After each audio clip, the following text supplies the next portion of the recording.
aujourd'hui,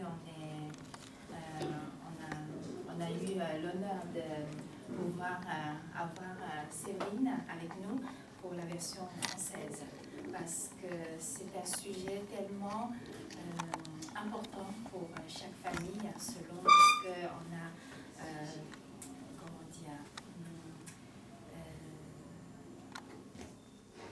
selon toutes les communications qu'on a eues, le retour des parents, etc., on trouve que c'est vrai que l'éducation est tellement important et souvent c'est un souci pour beaucoup de parents. Donc cette année, on fait beaucoup d'efforts pour contacter les personnes compétentes pour répondre à ces besoins à nos parents. Donc maintenant, je passe la parole à Séverine et tout d'abord, je vous, comment on dit ça en français, 我们热烈欢迎那个 Séverine 给我们做这个讲座，好了。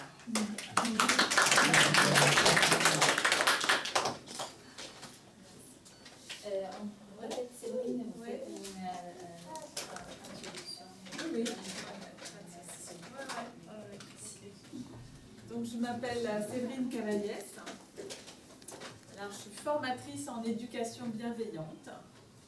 Voilà, et je suis maman de 4 adolescents qui ont 12, 14, 16 et 18 ans.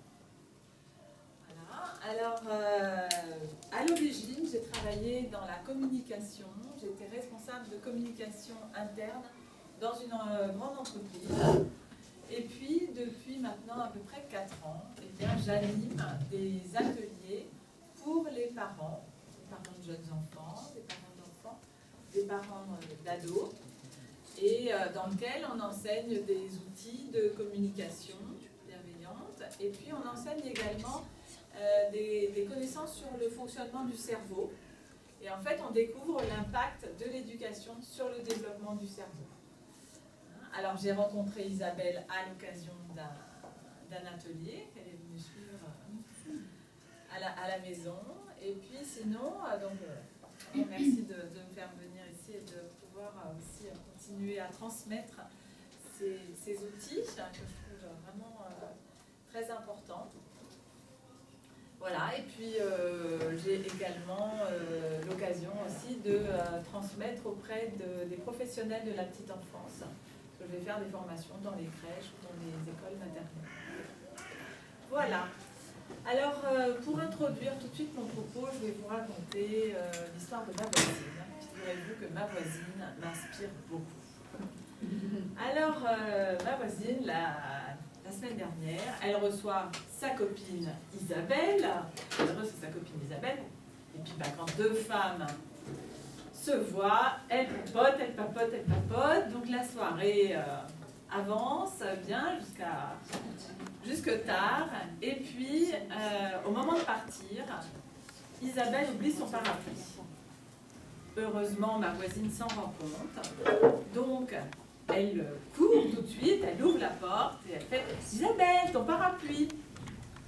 Alors, Isabelle revient et « Oh, excuse-moi, je suis un peu tête en l'air. » Et je t'inquiète, c'est pas grave. Elle lui donne son parapluie et elle lui souhaite bonne route et elle se dit on se retrouve rapidement.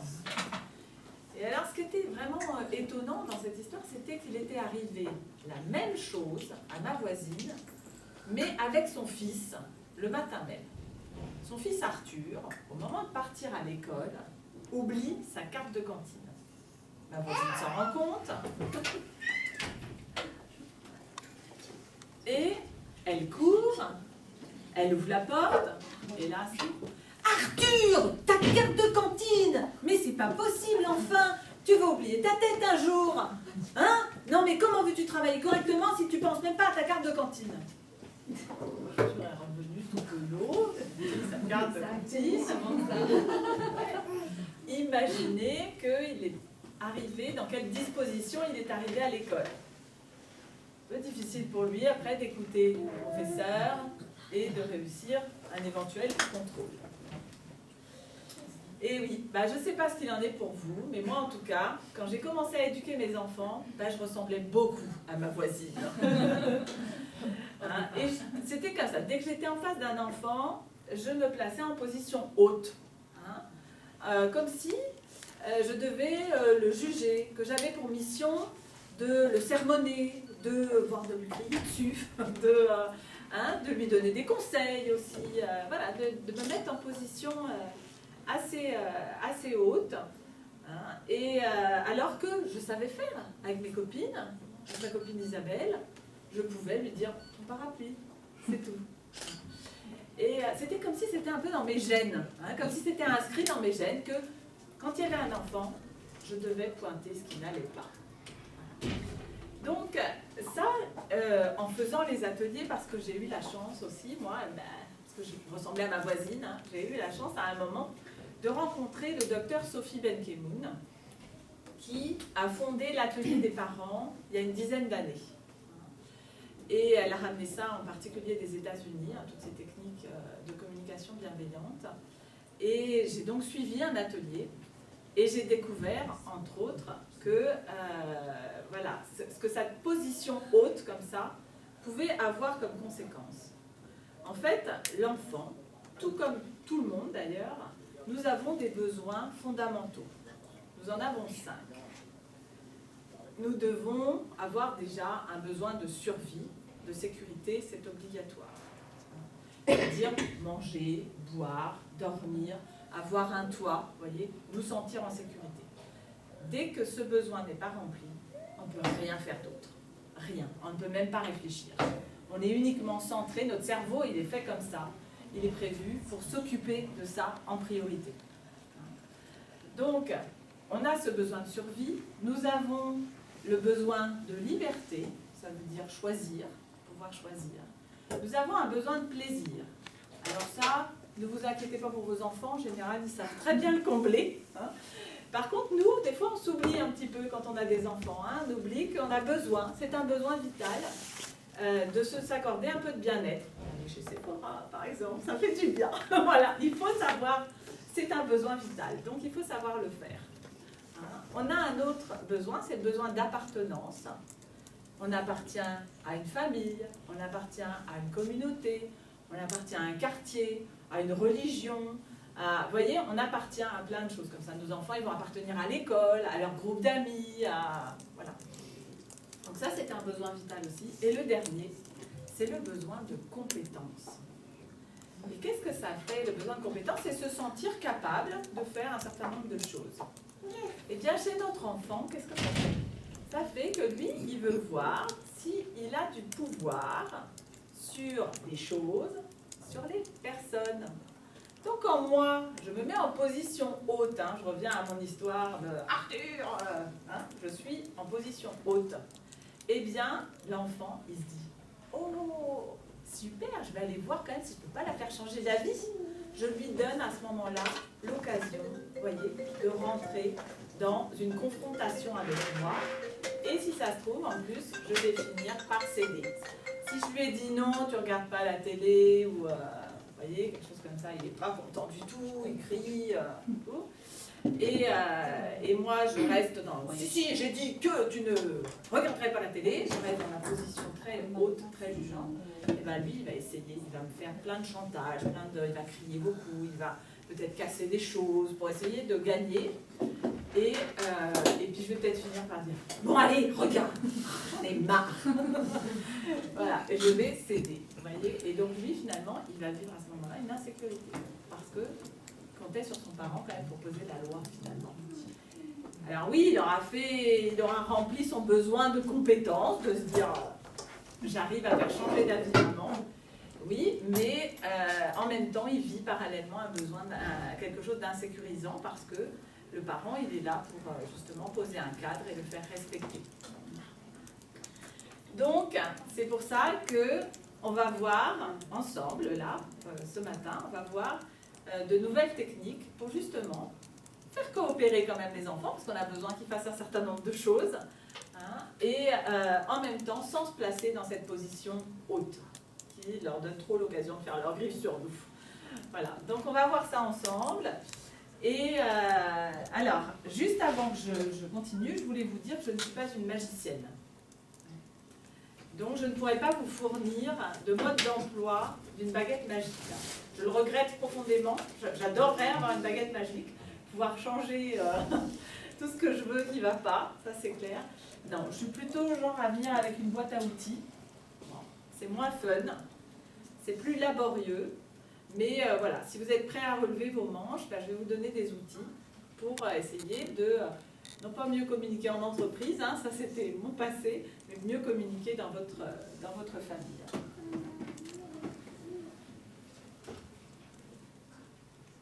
Alors, ça serait bien s'il marchait. Là. Alors, on va voir d'abord dans un premier temps que ce qui est important aussi, c'est de passer par l'écoute de notre enfant. De l'aider à faire avec ses émotions difficiles. Hein, quand votre enfant crie très fort, ou est très triste, ou a très peur, eh bien, quelle attitude nous devons avoir pour l'aider à surmonter ce passage. Et puis ensuite, donc, je vous ai dit, on verra comment leur parler à la fois sans blesser leur estime de soi, et en même temps, les inviter à la coopération, bien sûr, puisque c'est ce que nous souhaitons, c'est qu'ils puissent quand même faire un certain nombre de choses. Voilà. Alors, juste avant, eh bien, nous allons voir aussi qui est cet enfant que nous avons envie d'aider. Donc, je vais vous donner un petit peu d'informations sur l'enfant. Alors, ce qu'on va voir d'abord, c'est que notre enfant, eh bien, il n'est pas fini du tout. C'est un enfant. Son cerveau est en construction et son cerveau ne sera mature qu'à l'âge de 25 ans à peu près. Peut-être qu'il y en a parmi vous qui n'avaient même pas 25 ans, si tout va bien. C'est des choses qui arrivent. Hein. Devant les jeunes parents, on n'a pas encore 25 ans. Voilà, bon. En tout cas, c'est... Oui, c'est bien ce que vous dites parce que moi j'ai souvent la maîtresse qui me dit que les enfants ils sont finis à 7 ans. Et moi j'ai paniqué dans ce cas-là, j'ai dit 7 ans mais c'est fini pour les miens. Et puis je vais vous montrer que même c'est... Comme disent les Canadiens, ils disent tous, vous savez, il y a un livre qui dit tous jouent avant l'âge de 6 ans. Oui, ça doit être ça, là. Les Canadiens, ils disent tout se joue avant la mort. Okay. Donc je vais vous expliquer un peu tout ce qui se passe au niveau du cerveau et vous montrer aussi qu'à tout âge on peut changer. Et il y a un âge où c'est plus facile qu'à un autre. Voilà, c'est surtout ça. Mais c'est important aussi de prendre conscience que donc, leur cerveau n'est pas terminé. Et il n'est pas mature. Alors, pour vous expliquer le cerveau, je vais utiliser ma main. En fait, c'est le professeur Daniel Siegel, qui est un psychiatre américain, qui a écrit ce bouquin. Donc, si vous avez envie d'en savoir plus, vous pouvez procurer ce livre. Vous verrez, il y a des BD, comme ça, on peut même en parler aux enfants aussi.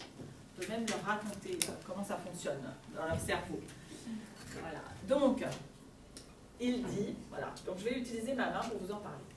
La paume de ma main, là, vous voyez, c'est ce qu'on appelle le cerveau archaïque. Au niveau de votre physique, ça se situe ici. D'accord ? Cette partie-là. C'est votre cerveau archaïque. Le cerveau archaïque, c'est là où sont tous les réflexes. D'accord ? Tout ce qui est réflexe. Battement des paupières, battement du cœur, la respiration, la digestion.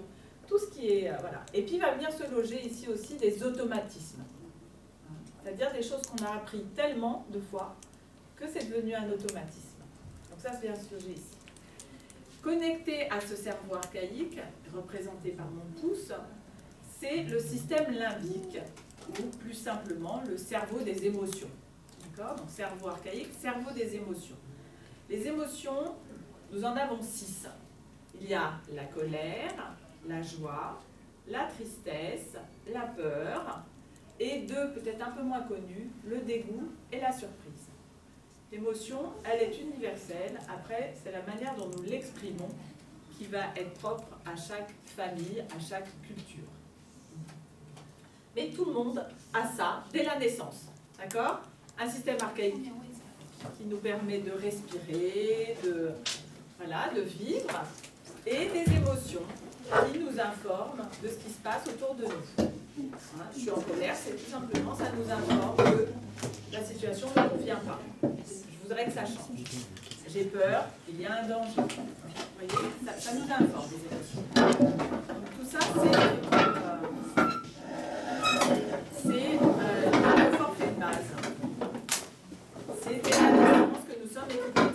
partie-là.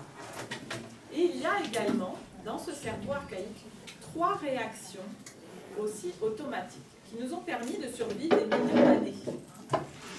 C'est-à-dire que quand je ressens une émotion forte liée à une menace, eh bien, je vais avoir le choix entre 3 réactions. La fuite, l'attaque ou la paralysie. Mettons que je me trouve devant un lion.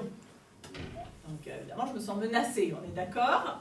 Eh bien là, je vais utiliser tout de suite, en un quart de seconde, vous voyez, c'est automatique, c'est réflexe. Je vais probablement fuir. Hein, c'est peut-être le mieux, hein, je vais courir très loin, voilà, pour éviter qu'il me mange. Mais admettons que vous avez dit « Ah ben non, c'est fini la télé pour l'enfant ». Lui, il ne vous voit pas comme un lion. Donc, il y a des chances qu'il n'est pas content, ça ne lui plaît pas, donc il a une émotion forte. Eh bien, à ce moment-là, il va probablement vous attaquer. C'est-à-dire, alors il va faire ça comment? Il va, le tout petit de 2-3 ans, là, il tape, il mord, il griffe. Hein. Un peu plus grand, il commence à hurler, à claquer les portes, il nous insulte, etc. C'est l'attaque. C'est un comportement archaïque. Bah, évidemment, c'est pas ce qu'on veut, nous. Hein, on est d'accord, on veut pas ça. Nous, on veut qu'il utilise d'autres choses pour exprimer ses émotions. Quand il n'est pas d'accord, on voudrait qu'il utilise d'autres choses. Ça, c'est représenté par mes doigts, comme ça, c'est le cortex préfrontal. Et ça, c'est le cerveau supérieur, de manière plus basique. Et ça, ce cerveau supérieur, il va lui falloir 25 ans pour être terminé. C'est ça qui va être plus compliqué. Et nous participons à la construction de qu'est-ce qu'on va mettre là-haut. Hein, c'est-à-dire que mon enfant, il est en colère, le tout petit, il me mord, il crie. Eh bien, c'est à moi de lui apprendre une nouvelle méthode et qu'il l'inscrive là-haut. Je vais lui dire, bah, quand tu es en colère, par exemple, tu peux aller sauter sur un tapis, tu peux dessiner ta colère. Mais mordre, c'est non. Hein. Taper, c'est non. C'est interdit. En langage des signes, on fait comme ça. C'est interdit. Hein. Voilà. Vous allez lui apprendre ça. Et ça va venir se mettre là-dedans. Mais il va falloir 25 ans pour que ce soit terminé. Alors, dans le cerveau, vous voyez, il y a des circuits. Il y a des circuits d'apprentissage. En fait, toute stimulation, toute chose crée une connexion. Ouais, on l'a représenté par, je vous ai mis une échelle de corde, un escalier, un escalator, parce que les connexions vont grossir, en quelque sorte, plus on va répéter les choses. Hein? Donc, des apprentissages qui vont être répétés, ça va créer une grosse connexion. Mais chaque chose crée une connexion. Vous buvez du lait, vous êtes en train de créer la connexion de le lait c'est blanc, le lait ça a tel goût, la sensation que ça a quand ça passe dans votre œsophage. Vous voyez, à chaque fois vous créez une connexion. Et puis les choses qui vont être répétées, elles vont créer des grosses connexions. C'est donc des escalators à la fin. Par exemple, vous avez appris quand vous étiez petit à lasser vos chaussures. Et aujourd'hui, c'est devenu un automatisme. Ça s'est inscrit carrément dans le cerveau archaïque. Ce qui fait que quand vous êtes en train de lasser vos chaussures, vous ne pensez pas comment vous êtes en train de lasser vos chaussures. Vous avez toute disponibilité pour réfléchir à d'autres choses. Le programme de la journée, le programme des 10 ans à venir si vous voulez. Hein. En tout cas, vous avez la place d'utiliser toute cette partie-là. Parce que c'est devenu un automatisme. Vous n'y pensez même plus. Alors, il y a un hic, évidemment. Il y a un petit souci, un petit problème dans ce que je vous raconte. C'est que le cerveau, il ne fait pas la différence entre les bons et les mauvais apprentissages. Il n'a pas de filtre moral. Vous voyez, il n'y a pas le bien, le mal dans l'histoire. Lui, c'est uniquement la quantité qui compte. Donc, quand on répète, c'est ça qui crée la grosse connexion. Même si c'est quelque chose qu'on ne souhaite pas qu'il apprenne. Par exemple, et alors l'enfant apprend beaucoup par modélisation. Donc si moi, eh bien, à chaque fois que je suis en colère, je lui hurle dessus, eh bien lui, il apprend à hurler quand il est en colère. Voilà, c'est juste parce que moi je l'ai fait plein de fois et que donc lui il va faire la même chose. En plus, comme c'est déjà prévu en plus dans le forfait de base, si moi je rajoute dessus, là vous êtes tranquille, il le fera très très bien. Donc c'est vraiment à moi d'être aussi conscient. Alors, donc je vous rassure, je vous ai dit, on peut apprendre jusqu'à la mort. Hein. Oui, notre cerveau est plastique. Il est plastique, ça veut dire qu'on peut désapprendre et apprendre de nouvelles choses. La seule difficulté, c'est que moins de 25 ans, le cerveau c'est un beurre tout mou, où on crée des connexions très facilement. Passé 25 ans, ça ressemble à du beurre dur, puis plus on vieillit, plus il sort du congélateur. D'accord ? Il faudra le marteau-piqueur pour enlever ce qu'on a appris et apprendre autre chose. Voilà, c'est plus dur.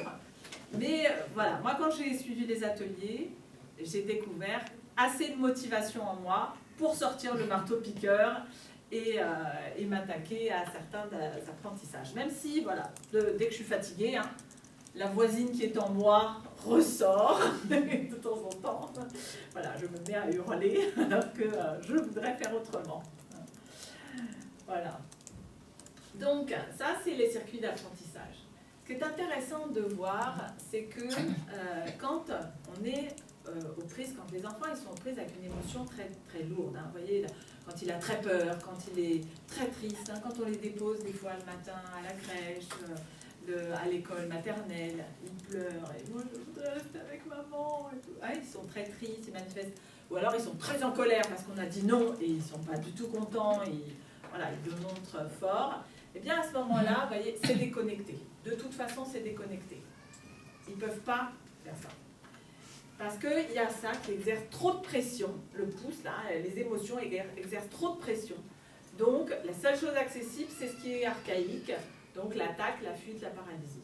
Et nous, c'est pas ce qu'on veut. Alors, je vais justement m'arrêter là et vous dire, voilà, nous, notre objectif, ça va être de diminuer, on va voir ensemble des outils pour diminuer la pression, l'impact, comme ça fait une pression. Nous, on va voir comment on fait pour diminuer cette pression et qu'ainsi, il puisse reconnecter son cerveau supérieur et apprendre de nouvelles choses. Mais tant qu'il est comme ça, il ne peut rien apprendre. Hein? Donc, on va voir ensemble, comme ça aussi, avant que je vous montre les techniques pour diminuer cette pression, nous allons voir ensemble ce qu'on fait habituellement quand un enfant est dans une forte émotion, comment on réagit souvent, et en fait, c'est une manière d'entendre, mais sans écouter. Ça ne diminue pas la pression, voire ça l'augmente.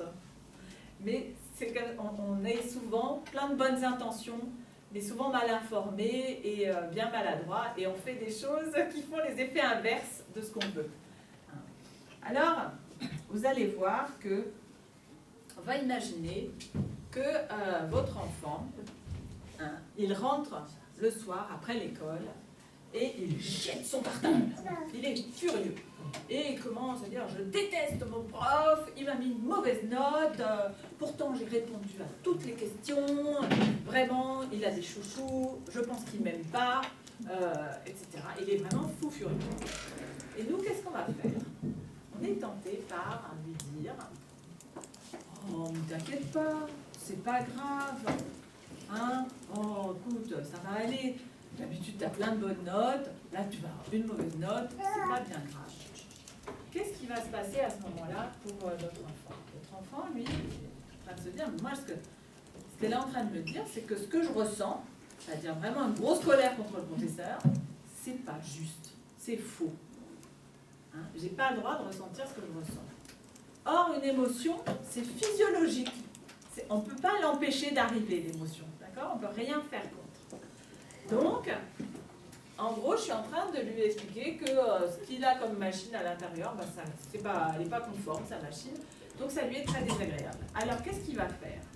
Ben, soit il va rester à ce niveau-là, et donc, soit il est d'un tempérament assez expressif, et donc il va commencer à combattre avec vous pour vous expliquer que qu'il est en colère et qu'il a bien raison d'être en colère parce que vraiment le prof, il est dégoûtant, il est vraiment pas sympa.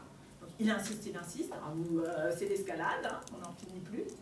Soit il peut aussi peut-être se fuir ou bouder. Vous voyez, il se met à bouder. Alors là, voilà. De toute façon, il ne comprend rien. Il part dans sa chambre. Hein, voilà. Et donc ça, c'est une réaction archaïque. C'est pas ce qu'on veut. Hein. Nous, on veut lui apprendre autre chose. Alors, on a une autre manière aussi d'entendre comme ça, sans écouter. C'est l'enquêteur. Nous allons questionner. Non mais attends, est-ce que tu as bien assez travaillé quand même hein, pour avoir cette... Hein, puis attends, moi je me demande quand même, est-ce que tu as bien répondu, tu as bien lu les consignes hein, tu as fait ci, tu as fait ça, tu n'as pas été un peu insolent avec ton prof peut-être hein, comme ça. Oh, mais alors l'enfant, qu'est-ce qu'il ressent à ce moment-là? Il ressent, il ne croit pas. Donc je rajoute une pression supplémentaire. Non seulement j'étais en colère contre le prof, mais maintenant en plus, je me sens même pas compris par maman. Donc vous imaginez, ça appuie encore plus fort. Donc j'ai toujours pas la possibilité de faire autre chose. Hein. Je peux même toujours pas réfléchir. Hein. D'accord? Parce que pour réfléchir, il faut que ce soit comme ça. Donc il ne faut plus qu'il y ait de pression.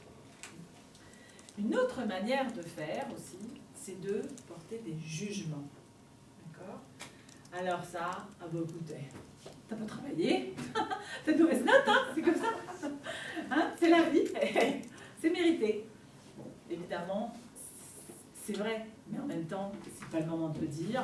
Ça va appuyer encore plus fort là, quoi. Et nous, c'est pas ce qu'on veut. Hein. On veut pas qu'il reste là, quoi. Et enfin, une dernière qu'on apprécie aussi beaucoup, c'est de donner des conseils. Oh, bah c'est dommage cette mauvaise note. Hein. En fait, tu sais, j'ai un petit truc à te donner. Alors, si tu révises bien le soir, pendant la nuit, c'est sympa parce que ça travaille tout seul. Et tu verras, le lendemain, quand tu auras l'interro, eh ben, ça marchera beaucoup mieux. C'est pas bête ce que je suis en train de dire. Mais sauf que c'est pas le moment. C'est juste pas le moment. Au moment où mon enfant il est très en colère, ou qu'il est très apeuré, très triste, eh bien, la pression est là. Il est sourd. Il est sourd. Il ne peut pas réfléchir. Donc mes conseils, ce n'est pas le moment. Ça n'enlève toujours pas de pression. On va dire, d'accord, alors comment on fait hein? Comment on fait pour diminuer cette pression?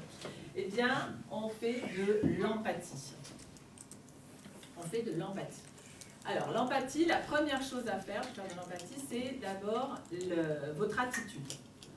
Je reprends, votre enfant arrive, il jette son sac, son cartable. Et donc, à ce moment-là, je suis peut-être en train, moi, de faire la cuisine, ou de balayer, ou de faire de l'ordinateur, ou d'être au téléphone. Etc. Il faut que je pose tout. Il faut que j'arrête tout. Et je vais me connecter à l'enfant. Je vais poser, je vois bien qu'il y a un souci. Donc, je vais tout poser. Et je vais me connecter à lui. Ensuite, vous avez deux manières de faire. La première, c'est de voir la situation du point de vue de l'enfant. Ça s'appelle les collines. Je vais vous expliquer, hein, bien sûr. La première méthode, c'est les collines. Vous l'utilisez quand vous avez connaissance de la situation. C'est-à-dire, là, par exemple, notre enfant, il a jeté le cartable et il nous a dit, ouais, je déteste le prof, il m'a mis une mauvaise note. Donc, on sait pourquoi il est en colère. On a eu les informations. Donc là, on peut utiliser la colline. Mais des fois, on a des enfants, ils jettent le cartable, puis après, ils vont vers le placard, mais ils ne disent rien. Hein, ils vont vers le placard à goûter, ils se mettent à goûter, mais ils ne disent pas un mot. Donc on ne sait pas pourquoi il est en colère. Peut-être qu'il s'est disputé avec son copain, peut-être qu'il a raté son bus et qu'il a dû marcher pendant une demi-heure et qu'il est tout furieux. On ne sait pas pourquoi. On ne sait pas pourquoi. Et donc, à ce moment-là, vous avez un deuxième outil que vous pouvez utiliser. Et celui-là, vous pouvez l'utiliser tout le temps, mais aussi quand on ne sait pas. C'est le miroir. Donc on a la colline, le miroir. On va détailler ensemble chacun de ces outils. Alors, tout d'abord, la colline. Nous avons deux collines, la colline de l'enfant, la colline du parent. Les collines, elles sont faites de quoi? Elles sont faites de nos histoires, de nos croyances, de nos valeurs, de nos expériences, de tout ce qu'on sait. D'accord? Bah, évidemment, comme on est grand, elles sont plus grandes que celles des enfants, parce qu'eux, ils ont moins d'expérience, moins de savoir, etc. que nous. Eh bien, comment on fait? Au milieu de ces deux collines, hein, vous voyez, dans la vallée, il y a une fleur. L'enfant, il la voit violette, et moi, je la vois bleue, cette fleur. Et l'empathie, c'est d'aller sur la colline de l'enfant, de voir que lui, il voit la fleur violette, et de repartir sur la mienne et de lui raconter ce que j'ai vu. Alors, je vous donne un exemple pour concrétiser tout cela. Admettons que j'ai décidé de lui servir ce que j'appelle, moi, un bon repas. C'est-à-dire un repas avec des protéines, des légumes, un peu de féculents, par exemple une pomme de terre. Voilà. Alors il a le droit aux l'escalope de veau, les brocolis, d'accord, et la pomme de terre. Ok, c'est bien. Et lui, alors s'il est tout petit, il risque de m'envoyer valser mon assiette. S'il est un peu plus grand, il fait comme ça, voilà. Et pourtant, c'est un très bon repas. C'est très équilibré. Il y a tous les apports nutritionnels nécessaires pour la croissance de l'enfant. Sauf que, mon enfant, c'est quoi un bon repas, lui? Il a zéro notion de diététique, etc. Les apports nutritionnels, ça le dépasse. S'il aime le sucré, lui, il va voir quoi? Une belle assiette avec plein de crêpes, de la sauce chocolat, la chantilly, et tout. Alors là, c'est ça qu'il a, lui. C'est ça qu'il voit de sa colline. Et donc, moi, je vais retourner sur la mienne et je vais lui raconter ce que j'ai vu. Ah bah ouais, toi, tu aimerais avoir une assiette de crêpes, etc. Et je vais raconter avec plein de détails. Ça ne veut pas dire que je vais lui apporter, il y a toujours mon assiette. Mais pour lui, vous allez voir, c'est intéressant parce qu'il va s'apercevoir que vous savez ce qu'il vit. Et c'est ça qui est important pour lui, c'est que d'un seul coup, c'est plus léger. C'est comme si, ça ne veut pas dire que ça disparaît, ça ne veut pas dire qu'il est déçu d'avoir les brocolis, etc. Oui, il préférerait avoir l'assiette de crêpes, ça c'est clair. Mais l'émotion, voilà. Et ça va permettre qu'il reconnecte. C'est à tester. Tant qu'on ne l'a pas fait, on peut douter que ça marche. Mais vraiment, c'est quelque chose d'extraordinaire. Je vais vous raconter aussi une histoire qui s'est faite avec mon fils, où j'ai utilisé comme ça l'outil de la colline. En fait, je vais le chercher à la sortie de la classe pour l'emmener chez l'ostéopathe. Parce qu'il a un problème de dos et tout, donc je vais l'emmener chez l'ostéopathe. Et je vais le chercher et là il commence à râler. Ah, j'ai pas envie d'y aller. Bon, on arrive chez l'ostéopathe dans la salle d'attente, il a fait. De toute façon, j'irai pas. Je me dis, c'est pas vrai. Et je le connais en plus quand il a décidé quelque chose, voilà. Bon, je dis, zut. Et là, je dis, attends, utilise tes outils. La colline. Et me voilà faire le trajet de la colline et de voir ce qui se passe de son point de vue. Il a passé 6 heures assis derrière un bureau à l'école. Et moi, je lui rajoute encore quelque chose. Lui, ce qu'il aimerait, c'est rentrer à la maison, jouer au foot, prendre son goûter, tranquille, après faire les devoirs, ok, dîner et tout, mais en tout cas avoir du temps aussi pour lui. Et là, je lui enlève le temps pour lui.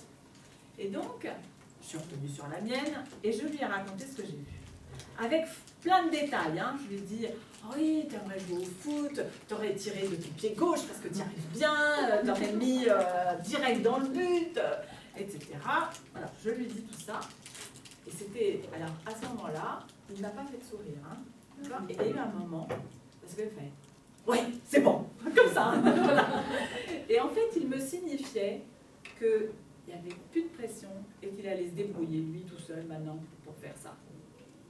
Mais il savait que j'avais compris ce qu'il vivait, que c'était, voilà, c'était ok, même si j'aurais préféré que tout de suite il se raisonne, mais c'était pas possible pour lui, il est petit, voilà, il est encore immature, donc il a besoin de plus de temps que nous pour nous dire, oh, c'est pas marrant, mais bon, c'est nécessaire pour mon dos, c'est bon.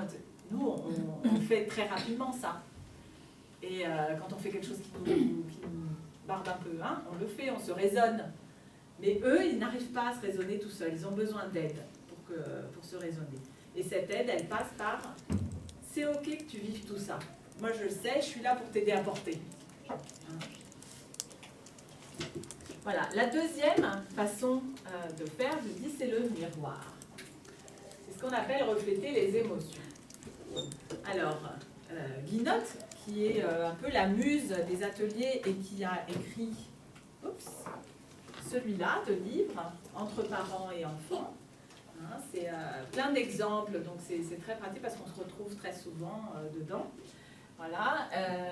Eh bien, Guinotte, il dit « Soyons le miroir émotionnel de nos enfants ». Alors, je vais m'expliquer. En fait, quand vous vous regardez le matin devant votre miroir, il vous renvoie votre reflet. Et il ne fait pas de commentaires. Enfin, en tout cas, je vous le souhaite. J'espère qu'il ne fait pas de commentaires, votre miroir. Il ne se met pas à vous dire « Oh là là, t'as vu la tête que t'as, va te coucher !» Non, il ne vous dit pas ça, il est sympa. Il fait que vous renvoyez votre reflet. Et c'est vous qui décidez « Oh, va falloir que j'y aille fort sur le maquillage ce matin !» ou bien vous vous dites « Ah ben, je suis fatiguée, j'y vais comme ça !» C'est vous qui êtes le chef à bord. Eh bien, nous allons faire le miroir avec nos enfants. Ça veut dire quoi? Ça veut dire qu'on reprend notre enfant là qui rentre, qui jette son cartable. Eh bien, à ce moment-là, qu'est-ce qu'on va faire? On va voir, on va refléter, on va dire. Je vois que ça ne va pas. Hein, tu as l'air vraiment perturbé, tu as l'air en colère, tu as l'air contrarié. Vous voyez, on fait un miroir. On fait que dire ce qu'on voit, mais sans porter de jugement, sans tirer de conclusion. Donc c'est pour ça qu'on utilise souvent « tu as l'air », j'ai l'impression que tu as l'air contrarié, ça n'a pas l'air d'aller, ça a l'air de bouillir là-dedans hein, aussi. Voilà, on voit. Et les tout petits, par exemple, quand je vous parlais de la séparation, hein, au moment où elle pleure, ben, c'est là où vraiment, oh ben oui, ça a vraiment l'air, t'as l'air toute triste, hein, c'est difficile hein, que maman soit plus là.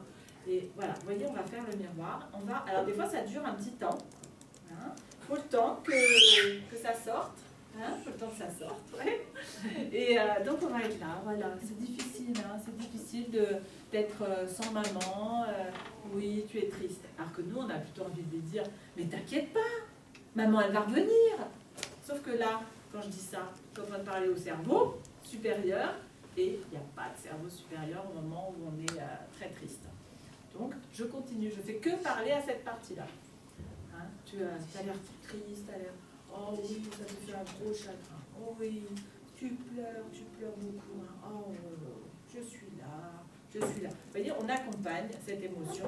Et puis à un moment, vous allez voir, soit le pleur va diminuer, soit tout simplement on va voir comme un espèce d'éclair d'intelligence qui va arriver dans les yeux.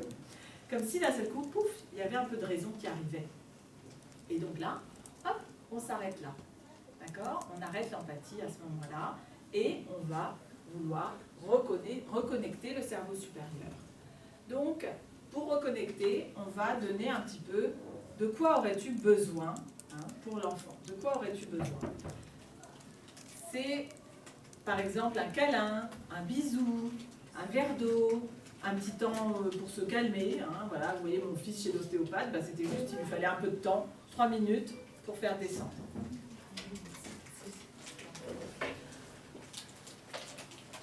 Voilà, donc c'est un peu comme quand votre enfant il tombe par terre, il s'est écorché le genou, donc il a mal, on fait l'empathie, t'as mal et tout, ah oui, oui, ça fait mal de tomber et tout, et puis après on met un pansement. Comme ça, il a un pansement et il peut repartir. Ben là c'est ça, le pansement c'est dire de quoi aurais-tu besoin? Tu aurais besoin d'un petit encâme, d'un bisou, d'un câlin, Voilà, vous voyez, c'est juste le petit pansement qui fait qu'après on peut continuer sa journée.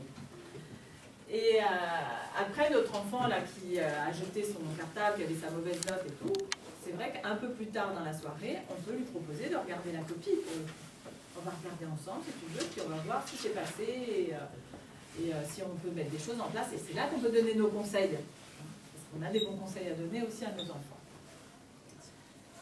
Alors, pourquoi je suis passée par là? Parce que vous avez tous des choses à leur faire faire. J'imagine que vous aimeriez bien, quand ils rentrent de l'école, qu'ils rangent leur chambre, qu'ils fassent leurs devoirs, qu'ils prennent leur douche, qu'ils viennent vous aider pour mettre le couvert, etc., etc. Mais pour ça, il faut absolument que ce soit connecté. Tout ça, c'est là-haut. Hein, tout ça, c'est là-haut. Donc, c'est pour ça que le préalable, c'est vraiment, quand ils ne sont pas bien, de d'abord enlever la pression. Okay? Alors, une fois qu'on a fait ça, maintenant, voyons comment on fait pour qu'ils rangent leur chambre, qu'ils fassent leurs devoirs, etc. Qu'ils prennent leur douche, et tout. Le programme. Eh bien, nous allons, pour le coup, là, nous focaliser sur la manière dont nous allons leur parler. puisque notre but, c'est bien sûr qu'ils coopèrent, mais également de ne pas blesser leur estime d'eux-mêmes. C'est vrai que c'est une de nos belles missions, c'est de participer à la construction de leur estime de soi. Donc, je vais pour ça utiliser un outil qui s'appelle la description. Souvent, j'ai envie de donner des ordres. Range ta chambre, prends ta douche, fais tes devoirs, fais ton lit, range tes chaussures, etc. On donne des ordres. Et là, vous vous souvenez ce que je vous ai dit au début, position haute. On se met en position haute dès lors qu'on donne des ordres. Et position haute, pression. On donne l'occasion à l'enfant de se mettre en conflit avec nous. Donc l'idée, c'est de faire autrement, de ne pas donner d'ordre, mais plutôt d'utiliser cet outil qui s'appelle la description. Alors, qu'est-ce que je décris? Je vais décrire mes attentes personnelles. Par exemple, je m'attends à ce que le lit soit fait. D'ici, avant qu'on parte à l'école, par exemple. Parce que si je ne dis pas, eh bien, il peut arriver que le soir, je rentre à la maison, le lit n'est pas fait. Oh ben oui, je vais le faire avant de te coucher. Oui, ça ira. Voilà, donc je décris mes attentes personnelles en étant le plus complet possible. Ensuite, je peux décrire aussi mes besoins. J'ai besoin de savoir que voilà, les devoirs sont faits, j'ai besoin d'être aidée pour mettre le couvert. Et ça a beaucoup plus de sens pour l'enfant. De parler de ce que moi j'attends, ce dont moi j'ai besoin. Parce qu'en fait, l'enfant, vous voyez, alors surtout tout ce qui est rangement, hygiène, etc., lui, il n'y voit pas de sens pour l'instant. C'est encore très abstrait.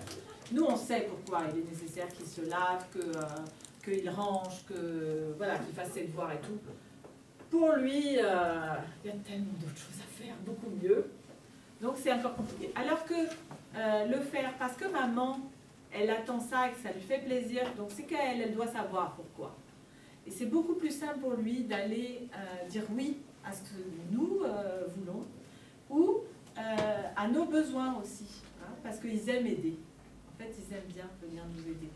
Donc, dire j'ai besoin d'un coup de main, j'ai besoin que quelqu'un vienne m'aider à mettre le couvert, eh bien, vous allez voir, ils sont déjà beaucoup plus participants pour venir avec vous. Plutôt que, allez, il y a quelqu'un là pour venir mettre le couvert? Voilà. Il n'y a pas grand monde là. Voilà. Ensuite, je peux aussi décrire le problème. Par exemple, l'armoire est en désordre complet, et bien j'essaie quand même, en rentrant dans la chambre, de trouver un truc qui est fait, qui est bien. Je le dis, le lit est fait, et il reste l'armoire à ranger. Je décris, je me dis à chaque fois que j'ai envie de faire une petite critique, je me dis toujours quel est le problème. Les chaussures, par exemple, qui sont restées dans le couloir, voilà. Ben, je vais parler que des chaussures. Je ne vais pas dire qu'est-ce que t'es désordonné, c'est pas possible, hein. Tu ne peux pas penser aux chaussures. Non, c'est pas mon enfant le problème. Le problème, ce sont les chaussures qui sont restées dans le couloir. Même si ça fait plusieurs jours qu'il le fait, eh bien ça reste uniquement ça le problème. Ensuite, je peux aussi décrire mes sentiments, ce que je ressens. Là, ça m'a blessé les paroles que tu viens de dire. Un enfant qui vous insulte, qui vous dit des choses désagréables. Voilà, ça m'a blessé, ça me met en colère. Voilà, on peut dire ça. Ou des choses qui m'inquiètent. Là, je ne te vois pas faire tes devoirs et ça m'inquiète. Parce que le temps passe, ça m'inquiète. On parle de son ressenti. Alors, comment on fait? Comment fait-on pour décrire? On va d'abord utiliser ces 5 sens. En fait, le système, vous savez, le cerveau des émotions, le système limbique, il se trouve ici, pour le point. Je vous avais dit, le système archaïque, le cerveau archaïque est là. Le système limbique, c'est là. C'est justement là où on voit, on sent, on goûte, on entend. Il est là. Et le cerveau supérieur est là. Le cortex préfrontal est sur cette partie-là. Donc, je vais utiliser mes 5 sens pour décrire. Je vois, par exemple, des chaussures qui attendent d'être rangées. J'entends des paroles qui m'ont blessée. Je sens une odeur bizarre. Hein. Je touche une table collante. D'accord? Donc oui, vraiment, on utilise beaucoup le je vois. Hein. Je vois voilà, un lit qui attend d'être fait. Je vois... Donc vous pouvez utiliser vos 5 sens. Vous pouvez utiliser, je vous l'ai dit, votre ressenti. Je suis en colère, je suis énervée, je suis agacée, je suis... voilà, je suis triste, je suis déçue. Il y a plein de choses comme ça qu'on peut partager à l'enfant. Après, c'est très important ça, c'est d'essayer le plus possible de parler à l'affirmatif. En fait, le cerveau de l'enfant ne gère pas la négation. Nous, on a inscrit, à force d'apprentissage, un switch, un bouton qui permet de traduire la négation. Mais chez l'enfant, ça ne marche pas. Mais même chez nous, c'est déjà compliqué. Si je vous dis, ne pensez pas à une voiture rouge. Vous avez vu une voiture rouge. Très difficile de s'empêcher de faire. Hein. C'est très compliqué. Et pour l'enfant, c'est encore plus compliqué. Donc, essayez toujours de parler en affirmatif. C'est-à-dire, au lieu de lui dire « ne touche pas à mon ordinateur », vous allez lui dire, par exemple, l'ordinateur, c'est non, c'est interdit. Vous allez lui dire comme ça. Et ce qui est intéressant, c'est ensuite de poursuivre votre communication en lui disant, par contre, ce qui est autorisé. Parce que souvent, les enfants, ils savent assez rapidement ce qu'ils n'ont pas le droit de faire. En revanche, ils ne savent pas toujours ce qu'ils peuvent faire à la place. Et ça, c'est très intéressant. C'est là où on a un vrai rôle à jouer d'apprentissage. Hein, donc, par exemple, c'est mon ordinateur, c'est non. Tu as une tablette, prends ta tablette. Je lui dis. Hein, le ballon dans la maison, c'est non. Le ballon dans le jardin, c'est OK. Ça marche. Hein. Taper quand tu es en colère, c'est interdit à la maison, c'est non. Hein. Par contre, tu peux le dire avec des mots. Dis, je suis en colère. Tu peux. Ça, il n'y a pas de souci. En revanche, taper, crier, griffer, mordre, c'est non. Hein. Voilà, on va essayer de donner le plus possible le comportement qui est autorisé, attendu. Alors, ensuite, on essaye d'utiliser le plus possible le « je ». Le « je », ça évite ce que j'appelle le « tu qui tue ». C'est un jeu de mots. Le « tu qui tue ». En effet, si je dis « mais t'en fais qu'à ta tête, tu peux pas faire correctement, vraiment tu m'énerves », alors ça fait « tu », ça tue. Voilà. Donc, on essaye de parler en « je ». Je m'attends, j'ai besoin, c'est ce que je vous disais avant, je me sens comme ça, j'aimerais que, voilà. Donc, parler en « je ». Sinon, aussi, une autre astuce, c'est d'être le plus factuel et le plus clair possible. Alors, pour les tout petits, faut savoir qu'ils ont une vitesse de transmission de l'information qui est lente. Donc, si je lui dis, mais ton manteau, ton écharpe, ton bonnet, tes gants, et dépêche-toi, nous l'avons perdu.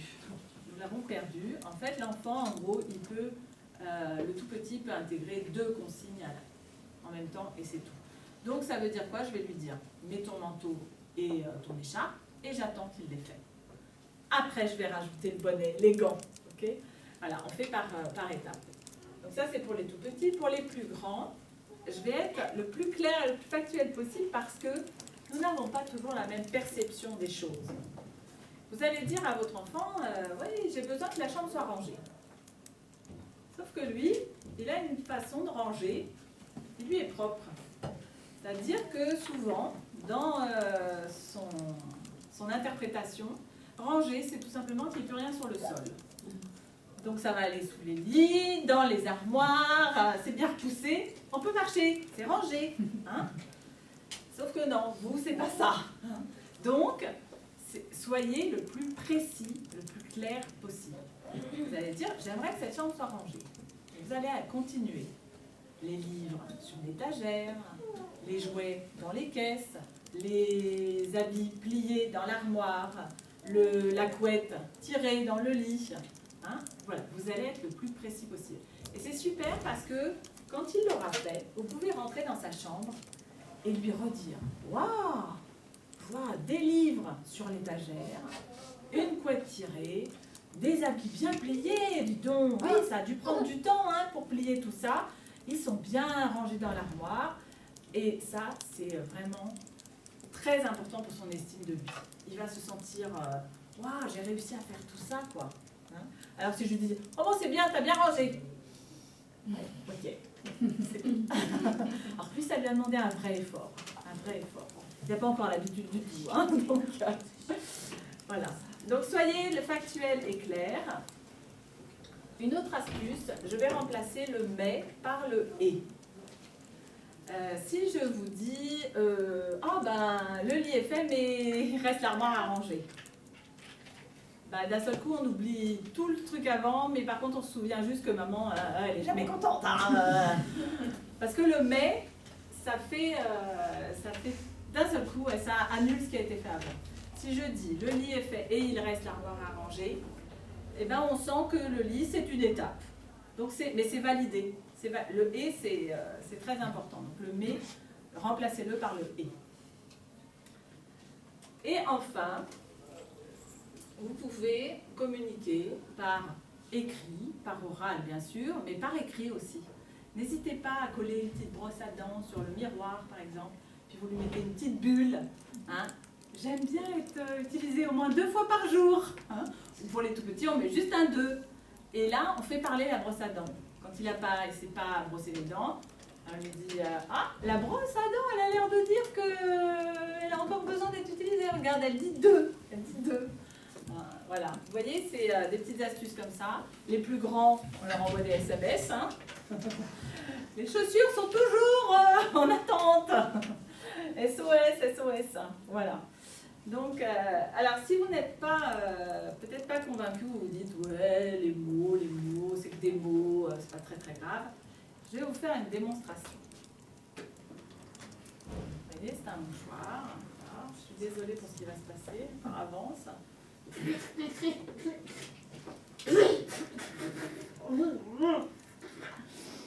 c'est devenu un mouchoir sale, d'accord? Si je vous propose de choisir entre ça, le mouchoir sale, et le paquet cadeau, que choisissez-vous? Le paquet cadeau. Pourtant, vous ne savez pas, il est peut-être rempli de mouchoirs sales. Hein? Ben voilà, c'est parce que c'est important l'emballage. C'est important. Il faut soigner son emballage. C'est vraiment quelque chose d'important. C'est quoi l'emballage en communication?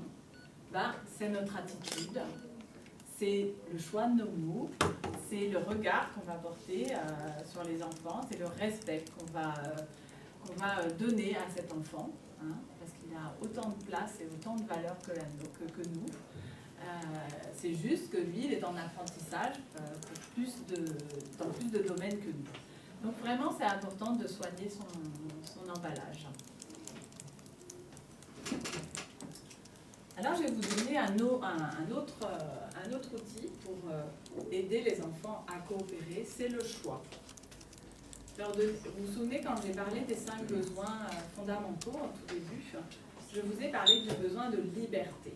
Le besoin de liberté, justement, c'est la possibilité de choisir. Et donc, de temps en temps, c'est bien de proposer à l'enfant d'avoir du choix.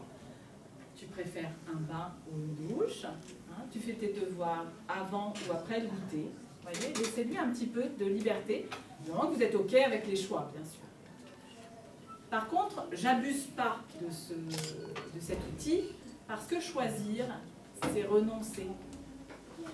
Là, imaginez l'enfant, il peut aussi vivre un dilemme, il se dit « Ah ouais, la douche, c'est bien, parce que comme ça, c'est rapide, je peux aller jouer après. » Oui, mais les bains aussi, c'est bien, je peux jouer dedans, je peux transvaser l'eau, etc.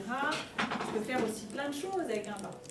Ah, qu'est-ce que je choisis? Vous voyez, donc on le fait un peu, mais pas trop non plus, parce que c'est insécurisant parfois pour l'enfant.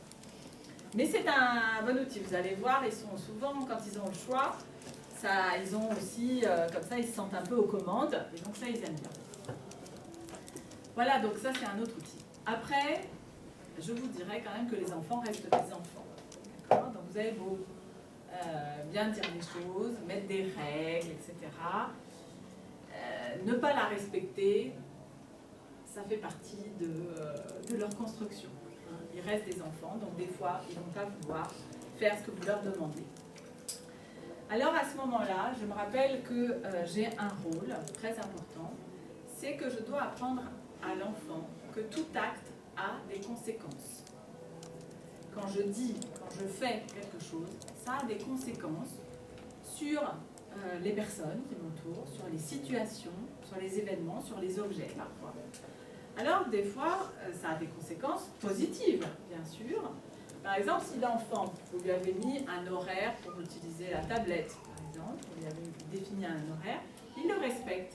Et bien la conséquence va être positive, c'est-à-dire que moi je vais être plus enclin à lui faire confiance pour d'autres choses. Je vais aussi peut-être être un peu plus souple et lui accorder, par exemple, 5 minutes de plus, parce que je sais qu'il va le respecter. Voilà. Ça a aussi, évidemment, des conséquences négatives. Ta chambre n'est pas rangée. Moi, je ne passe pas l'aspirateur, c'est toi qui le passes. Vous voyez ? C'est lui apprendre ça, que quand il fait un choix, le choix de ne pas ranger sa chambre, par exemple, ben, il y a une conséquence. La conséquence, c'est que, par exemple, après c'est à vous de choisir les conséquences que vous mettez en place, hein, bien sûr, mais voilà, ça c'est un exemple, on peut lui dire, bah, de ce fait-là, moi je ne peux pas passer l'aspirateur, donc je te laisse faire le ménage tout seul. Alors d'autres exemples de conséquences, vous avez un petit et vous êtes dans le supermarché, il se met à courir, or, vous lui dites, au début, vous allez lui dire, non, non, non, non. Au supermarché, on marche à côté de maman, ou à côté du caddie. Hop, et on continue à courir. Non, non, non, non. Au supermarché, on marche à côté de maman. Si ce n'est pas le cas, je serai obligée de te mettre dans le caddie. L'enfant continue à courir. Eh bien, je prends l'enfant, je lui dis, ah, c'est dommage, hein. Mais là, c'est pas encore, pour cette fois-ci, ça va pas. C'est trop difficile pour toi de marcher, donc tu es dans le caddie. S'il pleure, je sors mon miroir. Hein, je sors mon miroir et là, je lui dis, bah oui, c'est difficile de pas arriver encore et tout. Mais moi, j'ai confiance que demain, ça ira. Mais j'applique la conséquence. C'est très important d'appliquer les conséquences. Votre enfant continue à jouer à la tablette, pour le coup, bah, vous pouvez décider que je te donne la tablette pour 10 minutes. Tu sais que si tu ne t'arrêtes pas à l'heure, tu n'en auras pas demain. Je le préviens. Il continue, ben je prends la tablette. Il n'a pas le lendemain. Ensuite, il me parle mal, par exemple. Hein, les plus grands, les ados. Moi, ils ne me parlent pas bien.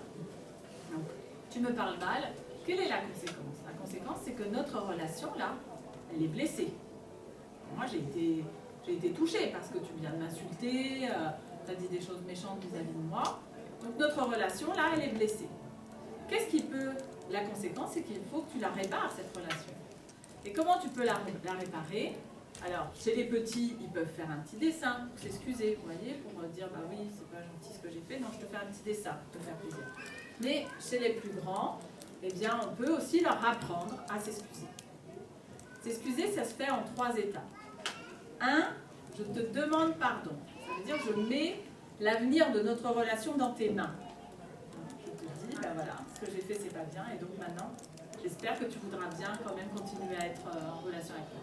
Je te demande pardon. Deuxième chose, pourquoi je te demande pardon? Je te demande pardon parce que je t'ai mal parlé. Et enfin la 3e étape, c'est et j'ai vu que ça t'avait fait mal, que ça t'avait blessé. Donc les excuses c'est complet, ça va jusqu'au bout. Et là ça montre bien que la personne elle a pris la mesure de sa responsabilité dans l'affaire. Hein, vous voyez, quand on vient vous voir et qu'on vous dit « je te demande pardon parce que je t'ai mal parlé et je vois bien que ça t'a blessé », ben là, on est quand même plus enclin à pardonner parce qu'on sent que la personne, elle a vu ce qu'elle a fait.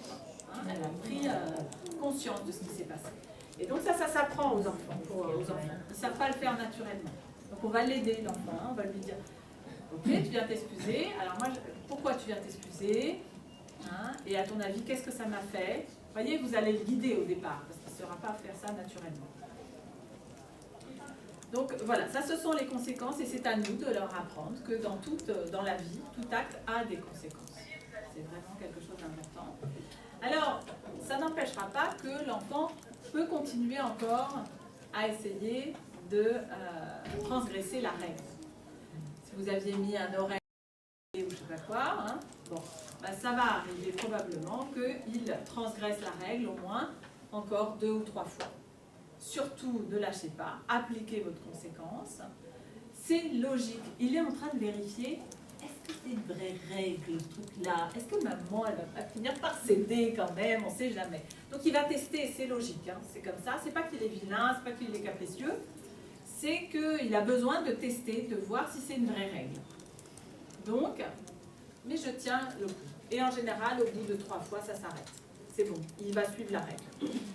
Si vraiment il continue à transgresser, malgré que vous ayez bien mis en place les conséquences, s'il continue, c'est qu'il y a un problème avec la règle. C'est pas lui toujours qui est vilain ou je sais pas, c'est qu'il y a un problème avec la règle. Soit la règle est trop serrée, soit elle n'est pas comprise.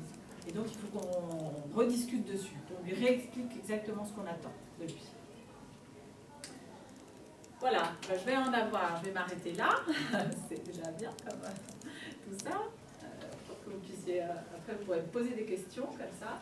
Et pour globaliser, pour communiquer, je me rappelle que le cerveau de l'enfant est en construction. C'est vraiment à moi de participer à l'apprentissage, et l'apprentissage passe par la répétition. Donc nous n'avons pas le choix. Il va falloir leur répéter les choses qu'on attend d'eux. Il ne faut pas s'inquiéter, c'est logique. Et enfin, notre message, il passe à 90% par le non-verbal. En fait, c'est notre corps, souvent, qui parle encore plus que nos mots. Je vous donne un exemple. Si vous demandez à votre conjoint, tout à l'heure, vous voyez, vous dites « Mon chéri, est-ce que tu m'aimes ?» Et qu'il vous répond « Oh, oui, ma chérie, bien sûr !» Appelez l'avocat. Appelez l'avocat. Okay. Le corps ne peut pas mentir. Le corps ne sait pas mentir. Donc s'il dit l'inverse de ce que vous dites avec vos mots, c'est que c'est le message du corps qui prime. Voilà, donc pour conclure, je vais citer Guinotte, qui a écrit le livre « Préparant l'enfant ». Notre travail est de trouver des façons d'aider nos enfants à devenir humains et forts. Et je pense que la communication bienveillante, c'est un chemin qui mène à cette destination. Je suis à votre disposition.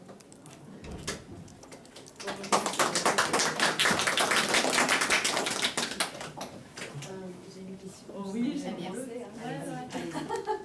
Bien sûr. Justement, vous dites, en fait, avec un certain âge, on a des réflexes nous-mêmes. C'est très compliqué de nous maîtriser et de changer déjà nous-mêmes. Et je me rends compte que des fois, en fait, il y a l'émotion nous-mêmes qui monte et que du coup, on réagit tout de suite. Déjà, on n'arrive pas nous déjà à nous gérer nous-mêmes. Nos propres émotions. C'est ça. Et ensuite, de se dire, voilà, il faut que j'applique telle règle, etc. Je trouve qu'il y a un écho en fait avec les règles qu'on applique ici, un écho avec ce qu'on fait dans l'entreprise aussi. Mais du coup, comment vous avez fait vous en fait pour vous maîtriser déjà vos émotions sur l'émotion instantanée, c'est tout de suite je m'énerve et je dis non. Comment vous avez réussi à vous maîtriser? Je vais vous donner des petites astuces. Je ne dis pas que ça marche à tous les coups, c'est encore une fois, encore une fois, mais vous avez vraiment, c'est très important ce que vous dites parce que c'est un préalable. On ne peut pas s'occuper d'un enfant qui a une forte émotion si nous-mêmes, on n'est pas déjà calme. Il faut déjà... alors, il y a plusieurs choses. Vous pouvez... Moi, j'aime bien, c'est vous dire déjà de mesurer votre degré d'émotion sur une échelle de 1 à 10. D'accord ? Tant que vous êtes en bas, vers 1, 2, 3, eh bien, il y a un truc tout simple, c'est de dire « Ouh là, ça commence à monter, là, ça commence à m'énerver. » Vous le dites. Là, ou même des fois, je suis fatiguée là ce soir, donc je me sens un peu énervée. On va y aller tranquille. Vous le dites. Rien que de le dire, des fois, ça pose le décor, ça soulage. Des fois, les enfants se disent « Ouh, là, peut-être va falloir un peu... C'est pas le moment d'aller... » Voilà. Donc ça, c'est la première étape. Mais des fois, c'est trop tard. Des fois, on n'a pas vu le truc venir. Et on est tout là-haut déjà. Et entre 7 et 10, c'est Dany Beaulieu, qui est une psychologue canadienne. Les Québécois, vous savez, ils sont très hauts en couleur. Et Dany Beaulieu, elle dit qu'entre 7 et 10, il ne nous reste plus que des couteaux à disposition. Ça fait mal, hein, les couteaux. Donc, qu'est-ce qui se passe quand on se voit là arriver trop loin? C'est un peu comme s'il y avait le feu chez nous. Donc, qu'est-ce qu'il nous reste à faire? Partir. On ne peut faire que ça. Parce que si on commence à parler, on va crier, on va hurler, on va dire des choses qui dépassent notre pensée, on va s'en vouloir en plus. Voilà. Donc, on ne peut que partir. Ça veut dire, là, maman, elle est trop énervée, il faut qu'elle aille se calmer. Et après, je reviens. Alors, des fois, on se dit, oh ouais, mais ça fait un peu faible, ça fait celle qui... Sauf que non, on est en train d'apprendre aussi à notre enfant un outil. Parce que lui aussi, ça lui arrive de monter à 7. Et on est en train de lui dire, quand tu sens que ça monte trop haut, là, tu as le droit de dire, temps mort, je vais me calmer et je reviens après. Hein.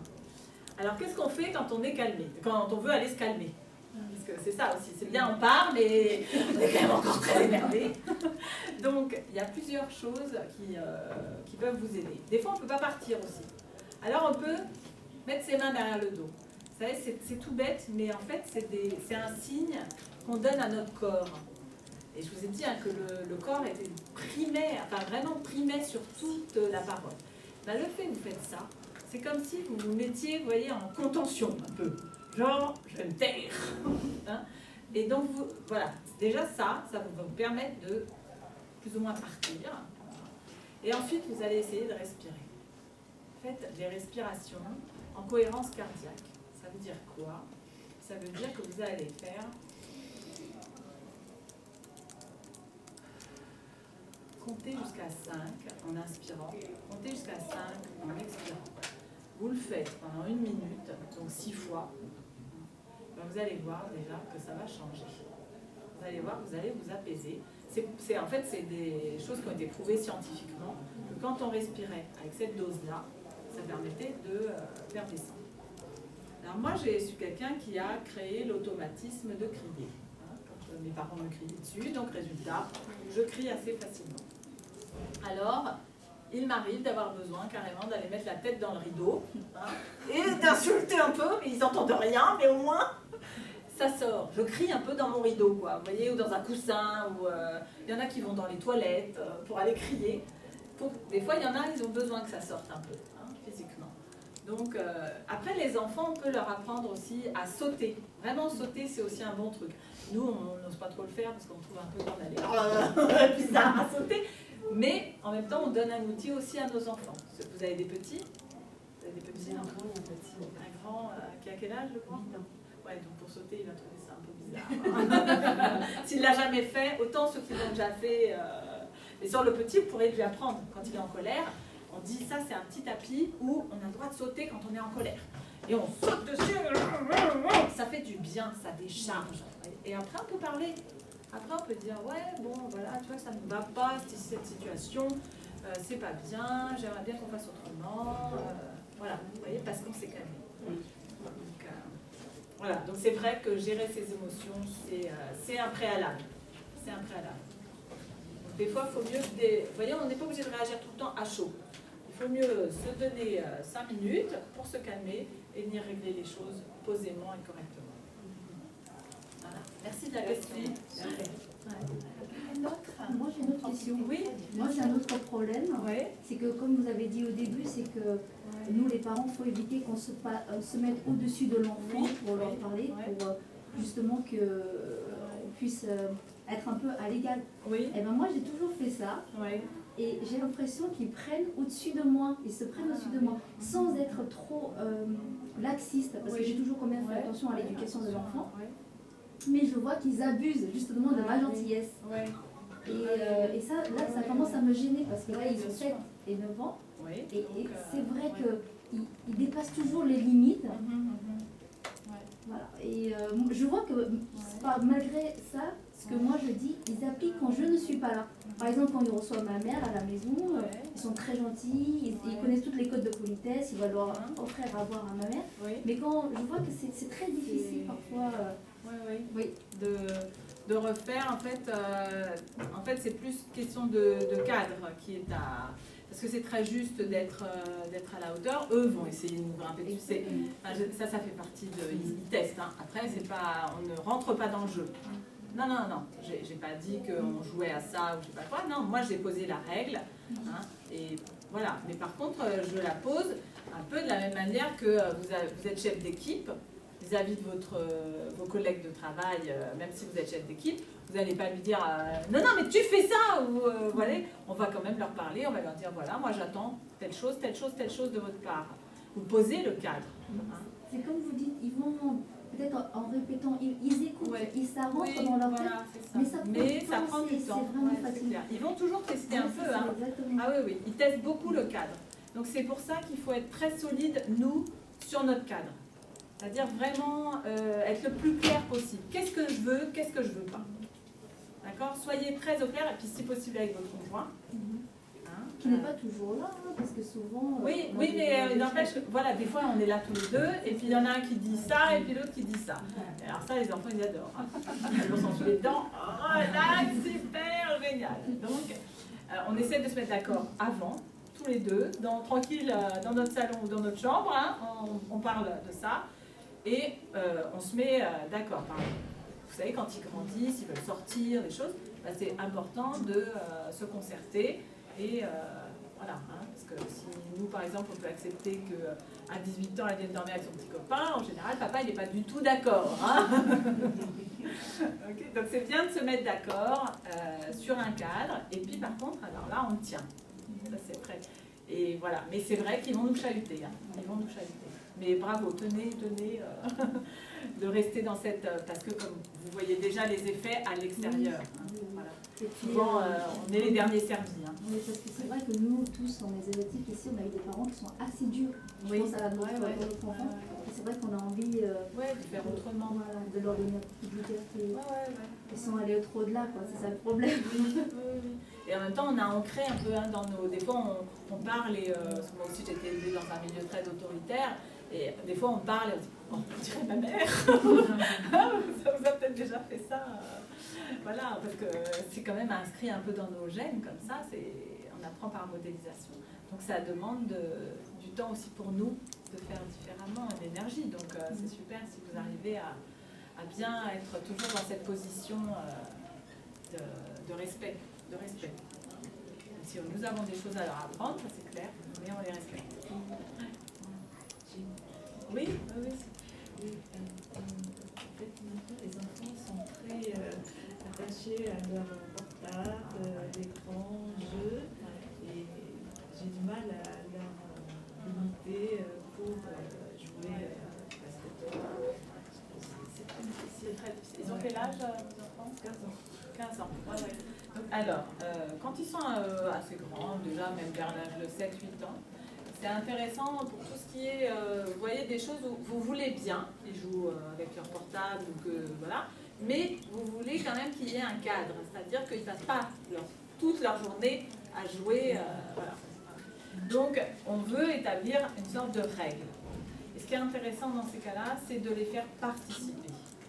Alors vous allez d'abord réfléchir avec votre conjoint, vous allez réfléchir tous les deux et vous dire, voilà, nous, qu'est-ce qu'on aimerait? Donc par exemple, vous définissez, allez, ils ont 15 ans, bon, on aimerait qu'ils jouent pas plus de 4 heures ou 5 heures par semaine aux jeux vidéo, par exemple. Hein, vous voyez, vous fixez un cadre. 4 heures, c'est pas mal en termes d'idéal. Puis vous savez qu'il va falloir négocier. Donc, vous dites, allez, notre idéal c'est 4 heures, mais on est prêt à négocier jusqu'à 5 heures. D'accord? Donc ça, vous le dites tous les deux. Vous êtes, et puis vous allez voir votre enfant.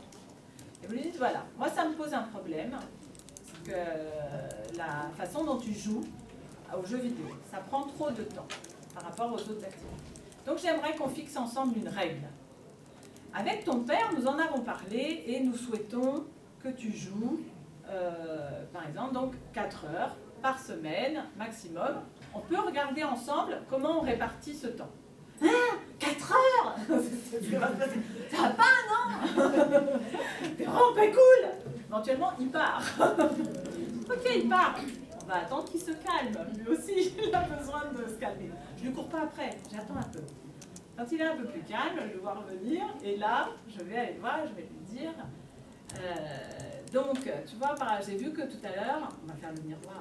J'ai vu que tout à l'heure, c'était difficile quand je t'ai dit 4 heures. Ça te paraît vraiment très très difficile. Et lui, alors on va lui dire... Et toi, tu verrais combien? T'aimerais bien combien? Au moins 7 heures. Ou tous les jours, ou je sais pas quoi. Alors, on va dire, ah non, là, ça va pas aller, pour nous c'est trop. C'est vraiment trop, on reste dans le respect, hein. C'est vraiment trop. Nous, vraiment, avec ton papa, on aimerait bien 4 heures, mais voilà, bon, je vais faire un effort, je te propose quelque chose. On va tester sur une semaine. Pendant 4h30. Allez, je fais un effort, je te donne une demi-heure de plus. On va tester 4h30. On regarde ensemble quand est-ce que tu les fais, c'est 4h30. Hein. Et puis, au bout d'une semaine, on en repart. Et vous allez voir que déjà, il va découvrir qu'il y a d'autres choses. Il va bien vouloir parce que vous avez négocié avec lui. Vous ne lui avez pas imposé la règle directe. Et il va lui choisir de faire ça peut-être le mercredi, peut-être le vendredi, peut-être le samedi, peut-être le dimanche. Voilà. Il va avoir aussi, vous voyez, sa liberté de dire un petit peu où il veut les faire, comment il veut les faire, s'il veut faire 2 heures d'un seul coup, ou plutôt une demi-heure chaque jour. Vous voyez, il va avoir cette liberté. Il faut lui ouvrir un petit peu. Hein, il faut lui donner un peu de liberté, de négociation. Et puis, au bout d'une semaine, il va sûrement vous réclamer un peu plus. Et vous allez lui donner 5 heures et il va chouette, j'ai 5 heures. C'est beaucoup mieux que 4 heures. Vous voyez, voilà, ça se fait comme ça se négocie. Et on prévoit une conséquence. Si c'est pas respecté, qu'est-ce qui se passe? Voilà, ça c'est très important.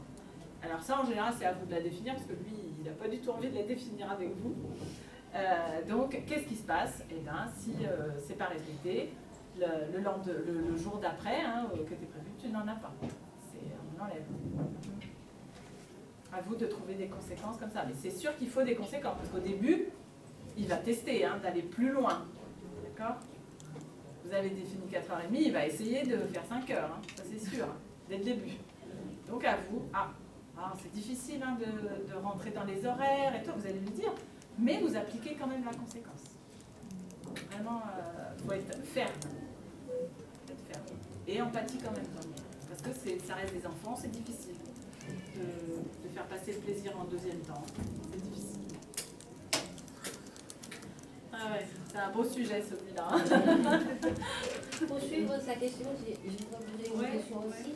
Pour l'enfant, enfin mon fils, il n'est pas encore mon problème, mais aussi ça va.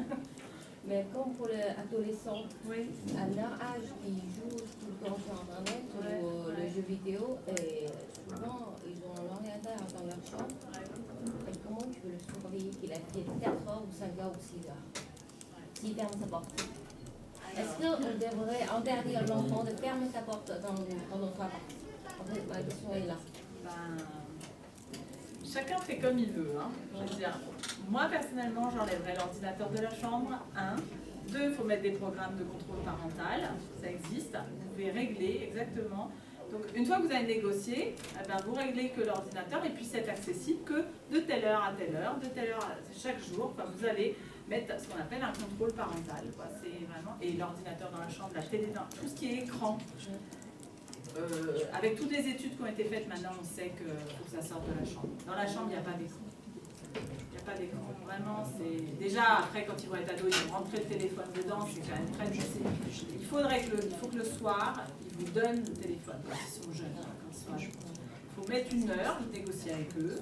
Le téléphone, ça termine à 21h. À 21h, tous les téléphones se trouvent sur la table de la cuisine. Je veux voir les téléphones sur la table de la cuisine. S'il n'est pas sur la table de la cuisine, le lendemain, tu ne l'as pas. Et vraiment, faites sortir les écrans parce que ça, on sait qu'il y a des jeunes qui passent la nuit. Tout à fait. Ils ne savent pas s'arrêter. Même la nuit, le petit aussi. Oui, déjà, nous, on a du mal. Hein, nous, on est les premiers à... Voilà, ça fait un peu partie du prolongement de notre main. Et donc, c'est déjà difficile pour nous. Et alors pour eux, ils sont sollicités à toute heure. Hein. Toute heure de la nuit. Si vous savez, des fois, les téléphones des ados, vous allez voir, ils reçoivent des messages à 2h du matin, à 3h. Donc, ils vont être dérangés toute la nuit si on ne leur enlève pas. Et c'est difficile pour eux de se dire non, non, je ne réponds pas. Merci beaucoup pour le conseil. Enfin, c'est juste prévenir. C'est en prévention. Profitez bien. Posez des questions. Madame Jules? Pour le moment, ça va. J'essaye de digérer ce que Madame a dit. Je laisserai le PowerPoint à Isabelle et puis comme ça. Vous remémorez tranquillement. Voilà.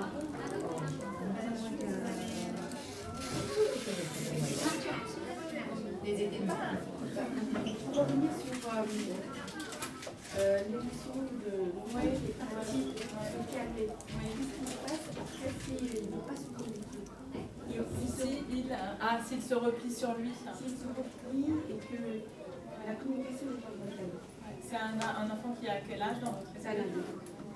Bon, alors là, de vous le laisser. Ça fait partie de ces transformations logiques de s'éloigner de nous, de ne pas nous parler.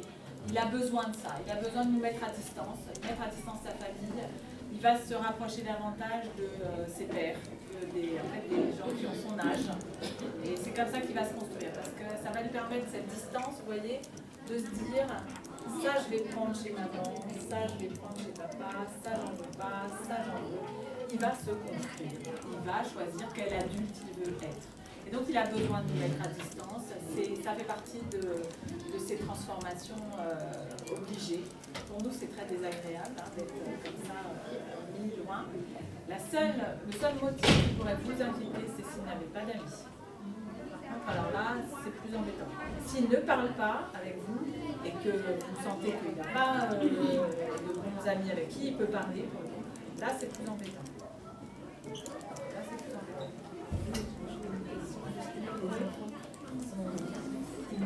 Les enfants sont timides, ils ne communiquent pas bien avec Oui. les enfants. Ça c'est un tempérament.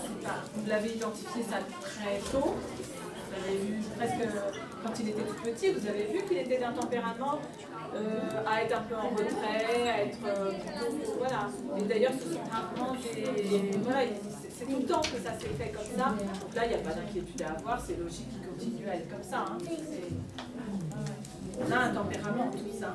Il y en a qui sont très extravertis, puis d'autres très introvertis, c'est comme ça. Donc c'est bien d'identifier, et puis après, on le respecte. Oui. J'ai 3 enfants. En fait, au fur et à mesure que le nombre d'enfants augmente, je change les stratégies d'éducation. Ma grande, j'étais très très sévère comme la maman qui veut que ça soit fait, comme ce que vous avez dit, la maman qui crie. La deuxième, elle a un caractère complètement différent. J'évite les conflits. Oui. Alors, je la laisse calmer. En fait, la grande me voit faire ça avec la petite. Elle me dit, oui, mais pourquoi tu es comme ça avec elle? Et en fait, elle me reproche d'être trop, peut-être laxiste avec elle. Mais c'est juste que j'ai pas envie d'appliquer les mêmes méthodes pour chaque enfant, parce que chaque enfant sont différents. Mais elle me reproche comme moi, qu'est-ce que je peux faire? Parce qu'à chaque fois, elle me dit, oui, mais pourquoi tu la punis pas? Mais pourquoi tu fais ça? Mais avec moi, voilà. Et en fait, sans cesse dans le reproche comme quoi, j'ai pas la même attitude envers. Ça s'appelle la jalousie. C'est une émotion, au même titre. En fait, la jalousie, on dit que c'est une part de colère et de tristesse. Tristesse qu'on ne fasse pas avec nous ce qu'on fait avec l'autre, et colère parce que justement, on aimerait avoir la même chose. C'est une émotion, donc pareil, on va faire de l'empathie. Et après, une fois que la pression s'est un petit peu éloignée, on va reconnaître sa jalousie, on va lui dire, ah oui, je sens que voilà, tu es un peu jalouse, voilà, tu aimerais que je sois de la même manière que j'ai été avec toi, avec ta sœur, tu aimerais ça, et ça t'est difficile de le supporter, ça a l'air lourd à porter pour toi, peut-être qu'elle va en rajouter, et on reformule. Hein, on reformule, c'est-à-dire que vraiment, ça fait « Oui, mais alors avec ma sœur, oui, tu penses qu'avec avec ta sœur, je suis différente. » Oui, oui, oui, c'est ça, hein, l'empathie. On va vraiment refléter ce qu'elle dit, point. Au moment où vous voyez qu'elle baisse un peu son discours, elle est un peu moins hargneuse, d'accord? Ça veut dire qu'elle peut reconnecter à ce moment-là. Et là, on va lui expliquer que oui, mais vous êtes chacune très différente. Et moi, je vais respecter cette différence. Je suis ravie d'avoir un enfant unique à chaque fois. Donc, quand je m'occupe de ta sœur, je m'occupe de ta sœur. Quand je m'occupe de toi, je m'occupe de toi. Et je te respecte tel que tu es. Et j'adapte mes choix à qui tu es. Après, il y a aussi notre part qui est, comme vous dites, quand on en a plusieurs, eh ben, il y a aussi des choses sur lesquelles on est très rigide et on s'assouplit. Et bien, ça fait partie de la vie, c'est comme ça, quoi. Donc, ça ne va pas être agréable pour elle. La seule chose à dire, c'est que, voilà, là oui, j'ai changé. Les choses aussi changent des fois. Hein, moi, je me souviens, pour mon aîné, il n'était pas question d'avoir un portable avant la 5e, je crois, un truc comme ça. Et le dernier, en 6e, on lui en donne un, parce qu'il y en a plein qui en avaient même déjà en CM2. Et que, voilà, puis il rentre tout seul des fois, il y en a, enfin voilà, et on aimerait bien qu'il utilise ce portable pour être sécurisé, nous. Et donc ça fait partie. À part accueillir l'émotion, il n'y a rien d'autre à faire. Et bien lui répéter qu'elle est unique et que nous avons envie de lui donner un traitement unique. Parce qu'en fait, dans tout ce que vous avez expliqué, je vais prendre beaucoup de choses de ce que vous avez dit. Mais le souci, c'est qu'avec l'avant, j'ai été très rigide, vous savez. Et si là, j'applique tout ce que vous me dites, vous allez me dire, c'est pas trop tard, voilà, on peut toujours faire des changements. Mais est-ce qu'elle va pouvoir, en fait, est-ce qu'elle et moi, on va pouvoir suivre ce changement? Parce qu'elle est habituée que je sois dure. Est-ce que... Elle a quel âge à 9 ans. Combien? 9 ans. 9 ans, ouais, elle va y arriver. Très bien. À 9 ans, puis c'est le bon âge, elle n'est pas encore ado et tout. Donc, non, elle va y arriver. Après, vous pouvez lui dire, voilà, moi j'ai envie de faire autrement. J'ai envie de faire différemment, j'ai envie de parler différemment, de t'écouter différemment.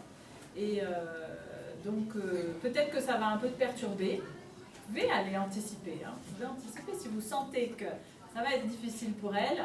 Vous pouvez lui dire, voilà, j'ai envie de faire autrement.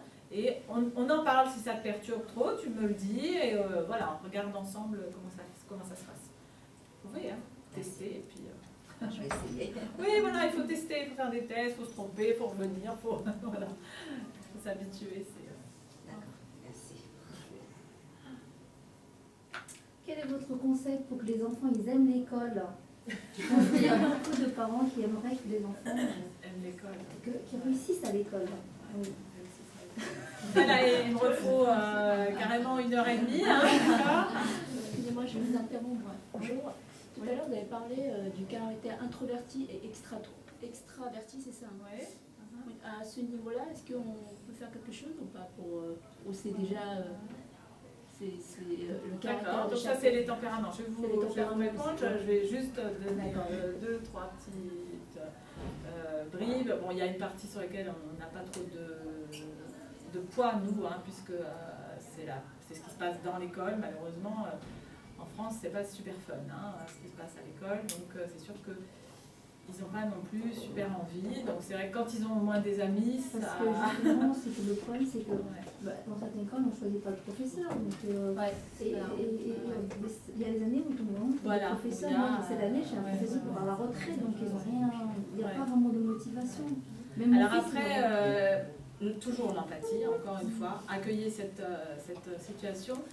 Parce que, voilà, pour lui faire baisser la pression, et après, une fois qu'il est reconnecté, là, à ce moment-là, en fait, les choses étant ce qu'elles sont, qu'est-ce qu'on fait pour passer quand même au niveau supérieur? L'idée, c'est, voilà, le professeur, on ne peut pas le changer. Il est là, il est comme ça. Donc maintenant, toi, j'ai vu que tu avais visualisé ce qui se passait, qui était difficile pour toi face à ce professeur. Donc maintenant tu sais.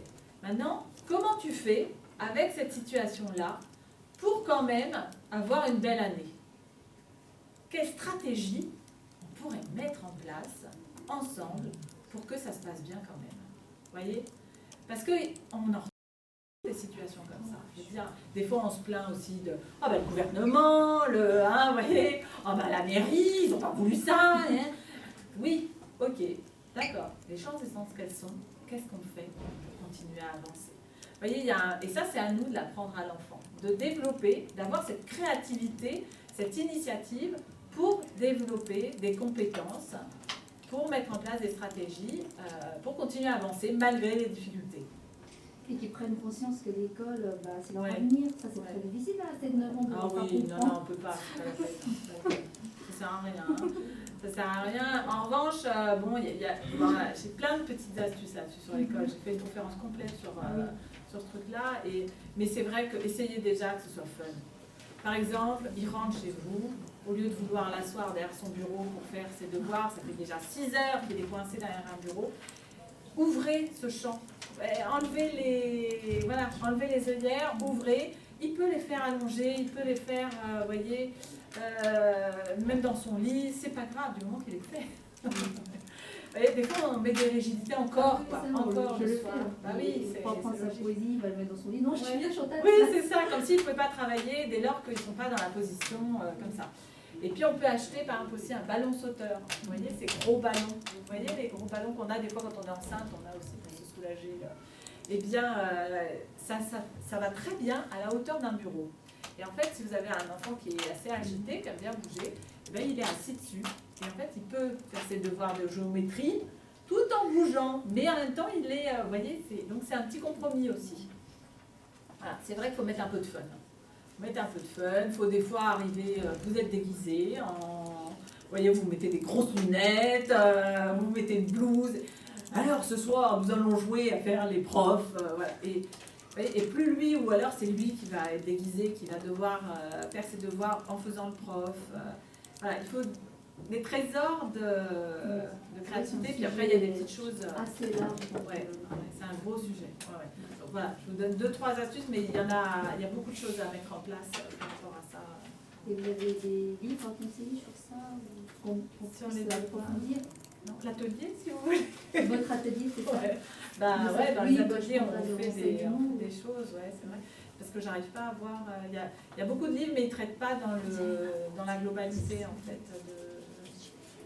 Si j'en trouve un, je le dis à Isabelle. Parce que je trouve un livre, mais c'est vrai que j'en ai pas. Moi, j'ai pioché dans plusieurs endroits, en fait, pour créer cette conférence sur le travail scolaire. Donc, j'ai réfléchi. Et votre atelier, on aura tout le programme, les horaires. Oui, je dois avoir je vous laisserai un petit dépliant comme ça pour regarder. Là, j'en aurai pas avant la rentrée maintenant, ils sont en train de se finir tous les ateliers. Donc vous aviez une question sur le tempérament, introverti, extraverti. Non, on ne peut pas changer le tempérament, ça fait partie des choses. C'est comme le nez de tante Jacqueline, on est obligé d'accepter. Complètement introverti et extraverti. Vous en avez un qui est introverti, un qui est extraverti, et puis vous en auriez encore un troisième, puis un quatrième, ils seraient tous différents, je vous l'assure. Je suis sûre que vous en avez 10, ils sont tous différents. Ils vont tous, le tempérament, c'est comme ça, on est avec un physique, voyez, et avec un tempérament. Et on ne peut rien y faire, nous parents. La seule chose en revanche que votre rôle, il est de toujours quand même présenter des choses à l'enfant pour faire avec ce tempérament, mais peut-être des fois le contourner. Vous avez un tempérament, par exemple, d'un enfant qui est très agité. C'est tout, il y a des enfants qui naissent super dynamiques, dès qu'ils marchent, alors ils vont partout, etc. Vous en avez d'autres qui sont beaucoup plus posés, ils restent assis, ils observent. C'est pas par rapport à l'éducation, ça c'est naturel. Non, parce que d'ailleurs, dans une même famille, vous allez en avoir qui sont agités, puis d'autres qui ne sont pas du tout agités. Donc, c'est vraiment le tempérament, il naît comme ça. Mais après, je peux essayer de développer avec mon enfant qui est très dynamique des stratégies pour que quand même il ne puisse pas trop souffrir à l'école, par exemple, parce que à l'école, il ne pourra pas bouger tellement. Donc, je ne sais pas, on peut découvrir, une stratégie pour bouger la plante des pieds. Mais en tout cas, l'idée, c'est ça, c'est de l'emmener vers il faut absolument qu'on trouve qu'est-ce que tu vas pouvoir faire là, parce que ça va pas être agréable pour toi. Hein, ce truc-là, ça va pas être agréable. Donc on va développer avec lui des stratégies pour qu'il puisse contourner. Mais tout tempérament a son avantage et son inconvénient. Hein. Vous voyez, un timide, en général, il est super respectueux des autres. Super respectueux des autres. Mais c'est vrai qu'après, pour aller à la rencontre des autres, c'est plus compliqué. Le prudent, par exemple, il n'aura pas d'accident. Non, mais c'est un gros avantage quand même. Hein. Vous voyez, il ne va pas aller se casser la jambe toutes les 5 minutes, vous ne serez pas aux urgences tout le temps. À côté de ça, quand il y a une opportunité à saisir, ça devient difficile. Donc c'est pour ça qu'on va lui dire aussi, c'est bien quand même que tu aies quelques stratégies, parce que quand l'occasion se présente, ça vaut le coup là que tu dépasses ton tempérament. Voilà. Mais on accepte tel qu'il est, c'est ça qui est important. C'est ok que tu sois comme ça, c'est ok, c'est une richesse, c'est toi, c'est ton unicité. Tu es seul au monde à être comme ça, tu es le seul. C'est vrai, on est tous uniques, hein. C'est ça qui est merveilleux. On est seul au monde à travers toute l'histoire de l'humanité, qu'elle soit passée, présente et future, nous sommes les seuls à être tels que nous sommes. Donc on a des trésors, c'est un trésor, c'est génial. Et nous les parents, on doit faire comprendre à l'enfant que ce qu'il a en lui, c'est un trésor, c'est quelque chose de magique. Et on va l'aider à aller chercher toute sa magie qu'il a en lui. Vraiment, c'est vrai que je reproche qu'il ne parle pas assez, quoi. Ouais, vous aimeriez. Elle parle trop et lui il parle pas du tout. Souvent on aimerait qu'il nous ressemble un peu. Hein. On a un peu de mal à. Comme son père. Relativiser les choses. C'est une souffrance pour vous parce que vous aimeriez plus échanger. Voilà, il y a un peu plus d'équilibre entre les deux. Mais c'est un deuil à vivre. Hein. C'est un deuil à vivre. Non mais c'est vrai que voilà, des fois on les imagine, on se dit voilà, il va être comme ci, comme ça, si je l'ai vu comme ça, en plus il va être. Puis non, ça marche pas du tout comme ça. En réalité, il naît tel qu'il est et c'est à nous de faire avec. Justement, quand tes enfants sont petits, ils ont 12 ans et 7 ans. 13 ans, bientôt 13 ans. Moi, le mec, quand il était petit, il était comme ça. Il n'est pas né il n'est pas né plutôt introverti. Quand il était petit, il était extraverti. Et à l'âge de l'adolescence, il est plus introverti. Est-ce qu'il faut discuter? Il va devenir comme avant ou il faut laisser tranquille? Non, ça c'est encore un autre deuil à vivre, c'est l'adolescence. C'est encore un autre. Mais le rôle de parent, c'est un vrai rôle à temps plein. Hein, c'est du boulot. Hein. Et l'adolescence, c'est vraiment une étape particulière où en effet on a le deuil de cette relation. Ça revient après, hein, ça revient. Mais il faut respecter cet éloignement. Il faut le respecter. Il faut pas en discuter. On reste branché sur notre cadre, on reste empathique, on dit je vois que ça va pas, mais il va rien dire. Souvent il va rien dire. Il y en a qui vont parler hein, quand même, mais il y en a aussi qui vont rien dire. Ils vont pas se confier à lui. Mais nous en tout cas, on lui a quand même dit qu'on avait vu qu'il allait pas bien. Ça c'est bien. Ça, vous voyez, c'est juste pour lui. Il sait que quand même maman est là. Et ça c'est sécurisant pour lui. Mais nous on n'a pas de retour. Hein. On a 0 retour. On doit se débrouiller toute seule et le soir, on n'a plus qu'à se plaindre à son mari. Hein. C'est bien, il faisait la tête pendant tout le dîner, etc. Et voilà. C'est encore une phase négative. Ça me rappelle la phase où c'est l'âge de oui, de 2 ans. Ah oui. Il y a plusieurs phases. Il y a des phases comme ça à la fois de pouvoir, hein, de construction du pouvoir. Est-ce que j'ai du pouvoir? Ça arrive dès 18 mois, 2 ans. La période de non, non, non, non. Ils ne savent même pas pourquoi, mais ils disent non. Et après, est-ce que vous dites que ça va former jusqu'à 25 ans mais ça revient. À 25 ans, il va. Non, avant, souvent avant. Non, c'est le moment où vous savez, il y a tous les hormones. C'est un garçon? Oui. Donc c'est vers 15 ans. Là, ça y est, il a les poils. Pas les poils, mais les boutons d'acné. Oui, et puis ça commence la voix qui bouge, etc. Oui, voilà. Donc ça, c'est vraiment pile, il est dans toutes les hormones qui lui arrivent. Il y a beaucoup, beaucoup d'hormones qui lui arrivent. Il est pile au niveau des changements sexuels, etc. Et donc, c'est à ce moment-là que ça s'exprime beaucoup, beaucoup. Et ça dure pas 10 ans. Hein. Mais il n'exprime pas autant que ça. Non, mais ça s'exprime beaucoup par exemple, va-t'en, je veux plus te parler. Ça s'exprime beaucoup par des comportements. Il n'a pas beaucoup de communication. Ouais, c'est ça, il se renferme un peu. Ouais. Donc pas d'inquiétude, hein. Vraiment pas d'inquiétude. Ça fait partie, ça va durer 2 ans, 3 ans. Souvent les garçons vers première, ouais. Je ne veux pas trop vous enfermer parce que voilà, s'il est en première, il n'est pas au rendez-vous. Mais souvent, voilà, première terminale, ça. Il y a plus de facilité avec sa sœur. Chez les filles, c'est plus tôt. Sa sœur ou 2 personnes. Beaucoup moins avec nous. Ouais. Non, mais c'est. Faut passer. Faut passer ce moment. Maman de Laura? Oui, Maman de Lisa, Laura, vous avez quelques questions? moi j'ai des ados à la maison, c'est très difficile. Ouais. À 13 ans et demi et 15 ans. Ouais. Mais ça va, c'est deux filles. Et c'est vrai qu'entre la maison, tout de suite dans la chambre. Dans la chambre. Après, on demande quoi que ce soit, elle dit rien. Il dit rien. Mais est-ce que C'est une période difficile hein, pour les parents. Hein. Moi, je On sais pas quoi était son idole et puis d'un seul coup, on est relégué à la cave. Hein. Cette manque dans les antiquités. de communication avec les adolescents, est-ce que c'est parce que nous, les Asiatiques, on travaille énormément, justement, on n'est pas trop présent avec eux Manque de communication. depuis le début, quoi. Ouais. Je pense qu'il y a ça aussi.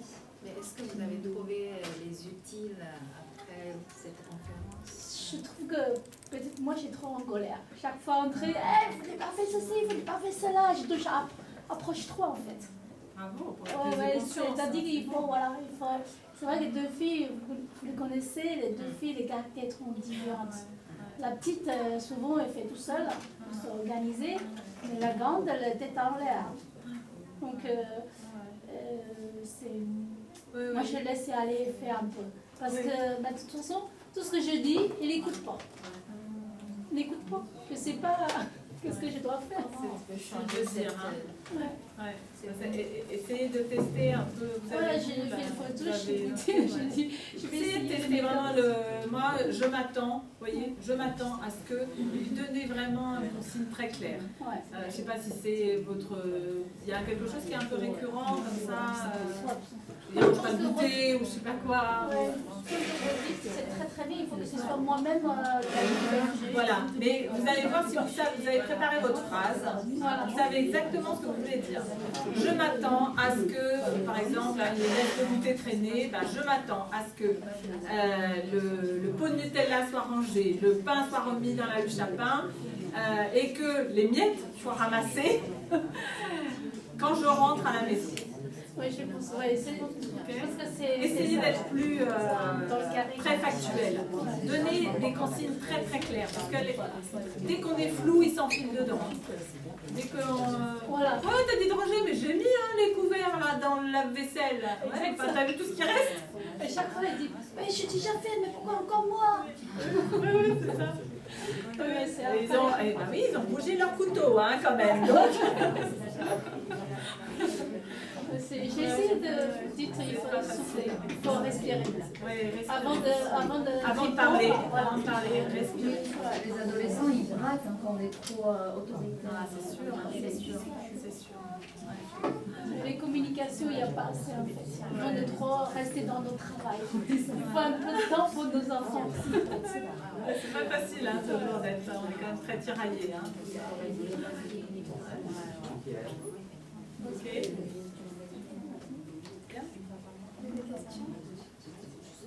J'ai des questions. Oui. Mes filles sont plutôt petites, elles ont 3 ans. Ouais. J'ai de la difficulté avec le deuxième, en fait, elle a 3 ans. Elle pleure sans arrêt. Elle demande pourquoi tu pleures, elle me dit pas en fait. Pourquoi tu pleures? Tu voulais quelque chose, mais elle me dit pas. Qu'est-ce qu'elle voulait? Alors, je ne sais pas si vous étiez là au début. C'est là quand on a parlé de l'empathie, Non, hein, il y a une manière justement qui fait qu'on entend mais sans écouter, c'est de poser des questions. En fait, pour pouvoir répondre, il faut être connecté avec son cerveau supérieur. Or, au moment où l'enfant pleure ou est triste ou crie parce qu'il est en colère, il n'est pas en connexion avec la partie qui résonne. Donc il est incapable de répondre à une question. Donc nous, la seule manière de faire, c'est d'accueillir son émotion. Donc là, si votre fille, elle pleure, il y a une circonstance particulière ou pas? Je sais pas, elle a dit je voulais ça, je voulais pas ça. D'accord, donc elle pleure par colère. Hein, c'est pas un pleur de tristesse. Des fois, je pleure tout le temps. Ouais. Par exemple, donc, elle voulait quelque chose et elle l'a pas, c'est ça? Et elle pleure. Donc là, à ce moment-là, vous allez faire que de l'empathie. Ceux qui ont bien suivi, ils sont au taquet, ils ont déjà sorti leur miroir, n'est-ce pas? Et on va dire, Woody, je vois que tu as l'air très en colère parce que tu aimerais avoir ça. Et elle va dire, oui, je veux ça. Ah oui, tu veux ça, hein, tu veux ça. Oui. Vous allez refléter uniquement ce qu'elle vit. Hein, donc elle continue, elle fait, oui, je n'ai pas, et j'aimerais bien l'avoir, et c'est elle qui me l'a pris. Ah, donc en fait, c'est ça. Tu penses que toi, tu aimerais avoir ça, mais que c'est elle qui l'a pris. Répète ce qu'ils disent, hein, d'accord? Parce que l'enfant, d'un seul coup, il entend à l'intérieur de lui, ah, elle sait ce que je vis dans mon cœur, hein, elle sait tout ce que je... Et vous allez voir, il y a un moment, ça va baisser. Et on va pouvoir parler ici. D'un seul coup, ça va baisser. Vous allez revoir comme une espèce de petite lueur d'intelligence, je dis toujours, ça, dans les yeux. Et à ce moment-là, vous allez lui dire, est-ce que je peux t'aider à quelque chose? Est-ce que tu veux un gros câlin? Est-ce que tu veux un bisou? En fait, on s'en fout de savoir pourquoi elle est comme ça. Ce qui compte, c'est qu'elle soit moins sous pression et qu'elle puisse continuer sa journée avec la bonne humeur, qu'elle retrouve sa bonne humeur, hein, d'accord? Mais il faut d'abord la libérer de cette pression. Et pour ça, on accueille son émotion. Aussi, parce qu'ils se tapent entre elles, en fait. Ouais, ils disputent sur le visage, tout ça. Ça m'embête parce que ça les... Donc ça, on remet bien le cadre. Hein. C'est taper, mort, c'est non. Quand on est en colère, on le dit avec des mots, ou on va sauter sur un tapis. De la punir, Dites-lui surtout comment elle fait pour la prochaine fois. Qu'est-ce qu'elle fait quand elle est en colère? Qu'est-ce qu'elle doit faire? Et ben c'est ça, donnez-lui des outils pour qu'elle puisse exprimer sa colère. Dites-lui, ben, quand tu es en colère, tu peux aller sur le petit tapis, puis là tu sautes. Ou bien, moi je propose aussi par exemple d'avoir des sacs. Il crie dans le sac. Ça n'empêche rien du bruit que ça va faire. Mais pour eux, vous voyez, on est obligé de canaliser. D'un seul coup, je ne peux plus crier partout. Je suis obligée de crier dans un sac. Vous voyez, c'est pas la même chose. Et bien ça fait baisser la pression. Ça permet après d'être plus raisonnable. Mais je ne sais pas si elle va m'écouter ou pas. Parce que... Vous lui présentez ça à froid. Vous ne lui présentez pas ça pendant qu'elle est en colère. Mais là, vous rentrez, puis vous lui dites oh, tiens, tu sais, la prochaine fois que tu es en colère, je vais te montrer un truc à faire. Viens voir. On va le faire ensemble pour commencer. Puis vous avez votre petit tapis, par exemple. Vous la prenez, vous lui dites tu vois, la prochaine fois que tu es en colère, là, que tu as envie de taper, tu as envie de crier et tout, là, tu viens là et on saute dessus très très fort. Voilà. Là, tu peux. Là, c'est bien ça. Vous voyez? Vous lui montrez. Et puis, au moment où elle est en colère, elle ne va pas y penser. Hein. Donc, tu lui dis ah, je vois que tu es en colère. Viens, on va aller sur le tapis. Et vous l'emmenez dans le tapis. Et vous dites oh, ouais, oh oui, tu es en colère. Tant qu'elle saute, en fait, on lui dit oui, c'est bien, là, tu vois que tu es très en colère. C'est ça. Oui, tu le dis bien là, tu le dis. Elle a le droit de le dire. Elle a le droit de le dire dans un certain comportement, pas dans tous les comportements. Elle n'a pas le droit de taper, elle n'a pas le droit de crier, elle n'a pas le droit de mordre, elle n'a pas le droit de griffer. Mais par contre, elle peut faire des choses pour exprimer sa colère qui sont OK. J'ai une question aussi parce que chaque fois qu'elle va pour des activités comme du chinois ou de danse, elle ne voulait pas y aller, elle pleure. Encore une fois, encore le miroir, à chaque fois. Vous allez voir, c'est impressionnant parce que je racontais l'histoire de l'ostéopathe, mais c'est exactement ça. Vous allez faire le miroir et lui dire bah oui, toi t'aimerais mieux rester dans ta chambre, à jouer avec tes jouets. Mais oui, c'est ce qu'elle ressent, c'est une réalité. C'est pas pour autant que je vais lui la laisser, mais je sais ce que tu vis. Et dites-lui que vous savez ce qu'elle a dans sa tête. C'est pas de sa faute si elle les a dans sa tête. C'est comme ça, c'est OK. Donc tu dois quand même y aller. Elle le sait, elle le sait, je suis en train de le dire. Par contre, dites-lui que vous savez aussi ce qu'elle a dans la tête, ce qu'elle vit. Et c'est tout. Et après, elle baisse cette... Ouais. Est-ce que... Et là, hop, on est créatif. On lui dit, au moment où on voit que ça va mieux, on lui dit, est-ce que, par exemple, tu aimerais bien qu'on y aille en courant? Vous voyez, vous changez son... Hein, voilà. Parce que ça, c'est tout. Il faut y aller au cours. La question, elle n'est pas là. La question, elle est pour l'instant, bah là, qu'est-ce que tu vis? Ah bah oui, tu aimerais mieux rester dans ta chambre, à jouer avec tes petits personnages, tu aimerais mieux Hein, ou rester en pyjama toute la matinée, et prendre un petit bain, et, etc., etc. Ok, c'est vrai que le dimanche matin, aller aux courses, peut-être pas marrant. Et ben donc, voilà, on est ok avec ça. Et puis, au moment où, oh oui, j'aimerais bien ça, j'aimerais bien jouer, alors vraiment, hein, ce serait beaucoup mieux. Hein. Et, bah oui, t'aimerais vraiment ça, hein, t'aimerais vraiment ça. Et quand on voit que ça y est, ça se tarit, hein, comme s'il n'y avait plus d'arguments, et bien à ce moment-là, on lui dit alors, comment on y va, hein, on fait une course ou tu veux que je te porte, tu veux qu'on y aille en chantant, tu veux que... Voilà, c'est le petit pansement qui permet de passer. Oui, bien sûr. Bah, bien sûr, bien sûr. Merci. C'est bien.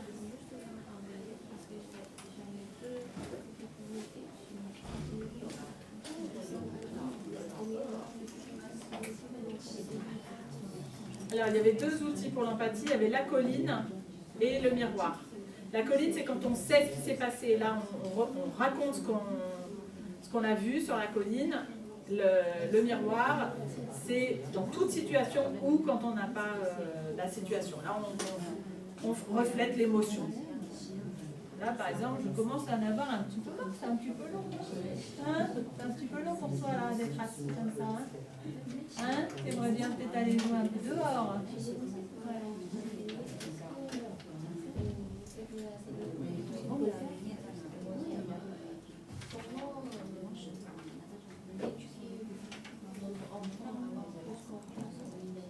Oui, l'estime de soi. Oui, tout à fait. On fait tout un travail sur aussi donner des outils pour les parents pour qu'ils favorisent l'estime de soi des enfants. Oui. Ah ouais, tout à fait. Oui.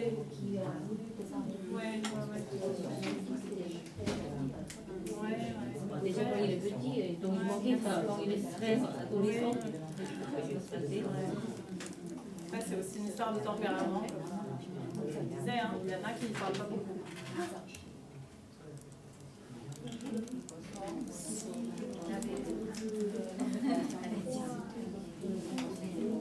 Si vous voulez, oui, vous pouvez prendre un là. Et puis après, en fait, le plus simple, c'est si vous voulez, vous m'envoyez là, rentrez chez vous, vous m'envoyez un mail. Mon mail, il est là. Vous m'envoyez un mail. Moi, je vous inscris dans ma base de données, vous voyez, et je vous enverrai le mail quand je fais des ateliers, vous aurez les dates comme ça. Voilà. Le plus simple, éventuellement, c'est de me donner vos coordonnées. Comme ça, vous serez informés des prochains ateliers. Bon, sinon, après, Isabelle, elle peut transférer aussi. Elle fait partie des personnes qui reçoivent les dates des ateliers. Mais si vous voulez avoir directement, ben, voilà, vous me donnez votre mail. Et comme ça, moi, je vous enverrai les prochains ateliers qu'il y a. Les prochaines dates.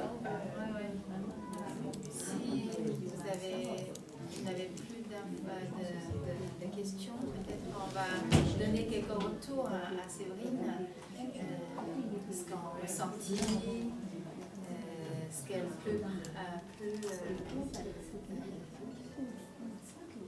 utile dans votre cas, etc. On peut donner quelques retours.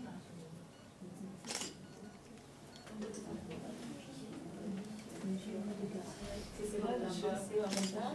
Ouais, j'ai sauté, mais j'ai écouté la suite. C'est bien pour nous aider comment il faut bien parler avec les enfants. Ça, c'est très important. Vous avez trouvé le plus touchant, plus utile. Là, je suis une enfant, petit moyen. Oui, c'est ça. On espère pouvoir appliquer vos outils et que ça marcherait. Je suis de tout cœur avec vous.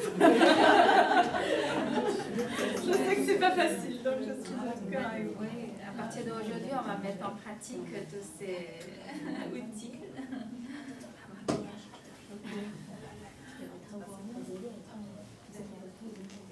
Je vous remercie à la place de tous nos parents. C'était très ravissant, c'est beaucoup d'informations, beaucoup de méthodes à partager. C'est précieux. Je vous remercie encore. Merci à vous. Bon, les deux livres, si vous voulez, vous pouvez. C'est le liquide de livre que vous conseillez ici. Oui, c'est vrai que ça fait partie un peu des basiques. D'accord. Si vous voulez, vous pouvez faire une photo. Et puis le flyer de l'association de Séverine, vous pouvez prendre également. S'il y a des thèmes qui vous intéressent plus particulièrement, on peut aller en profondeur sur quelques thèmes. Bon, donc je vous invite à applaudisser.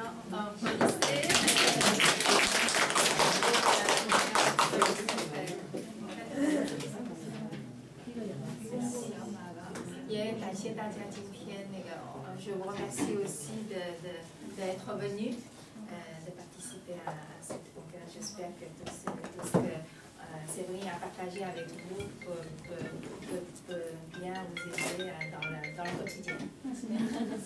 Merci encore.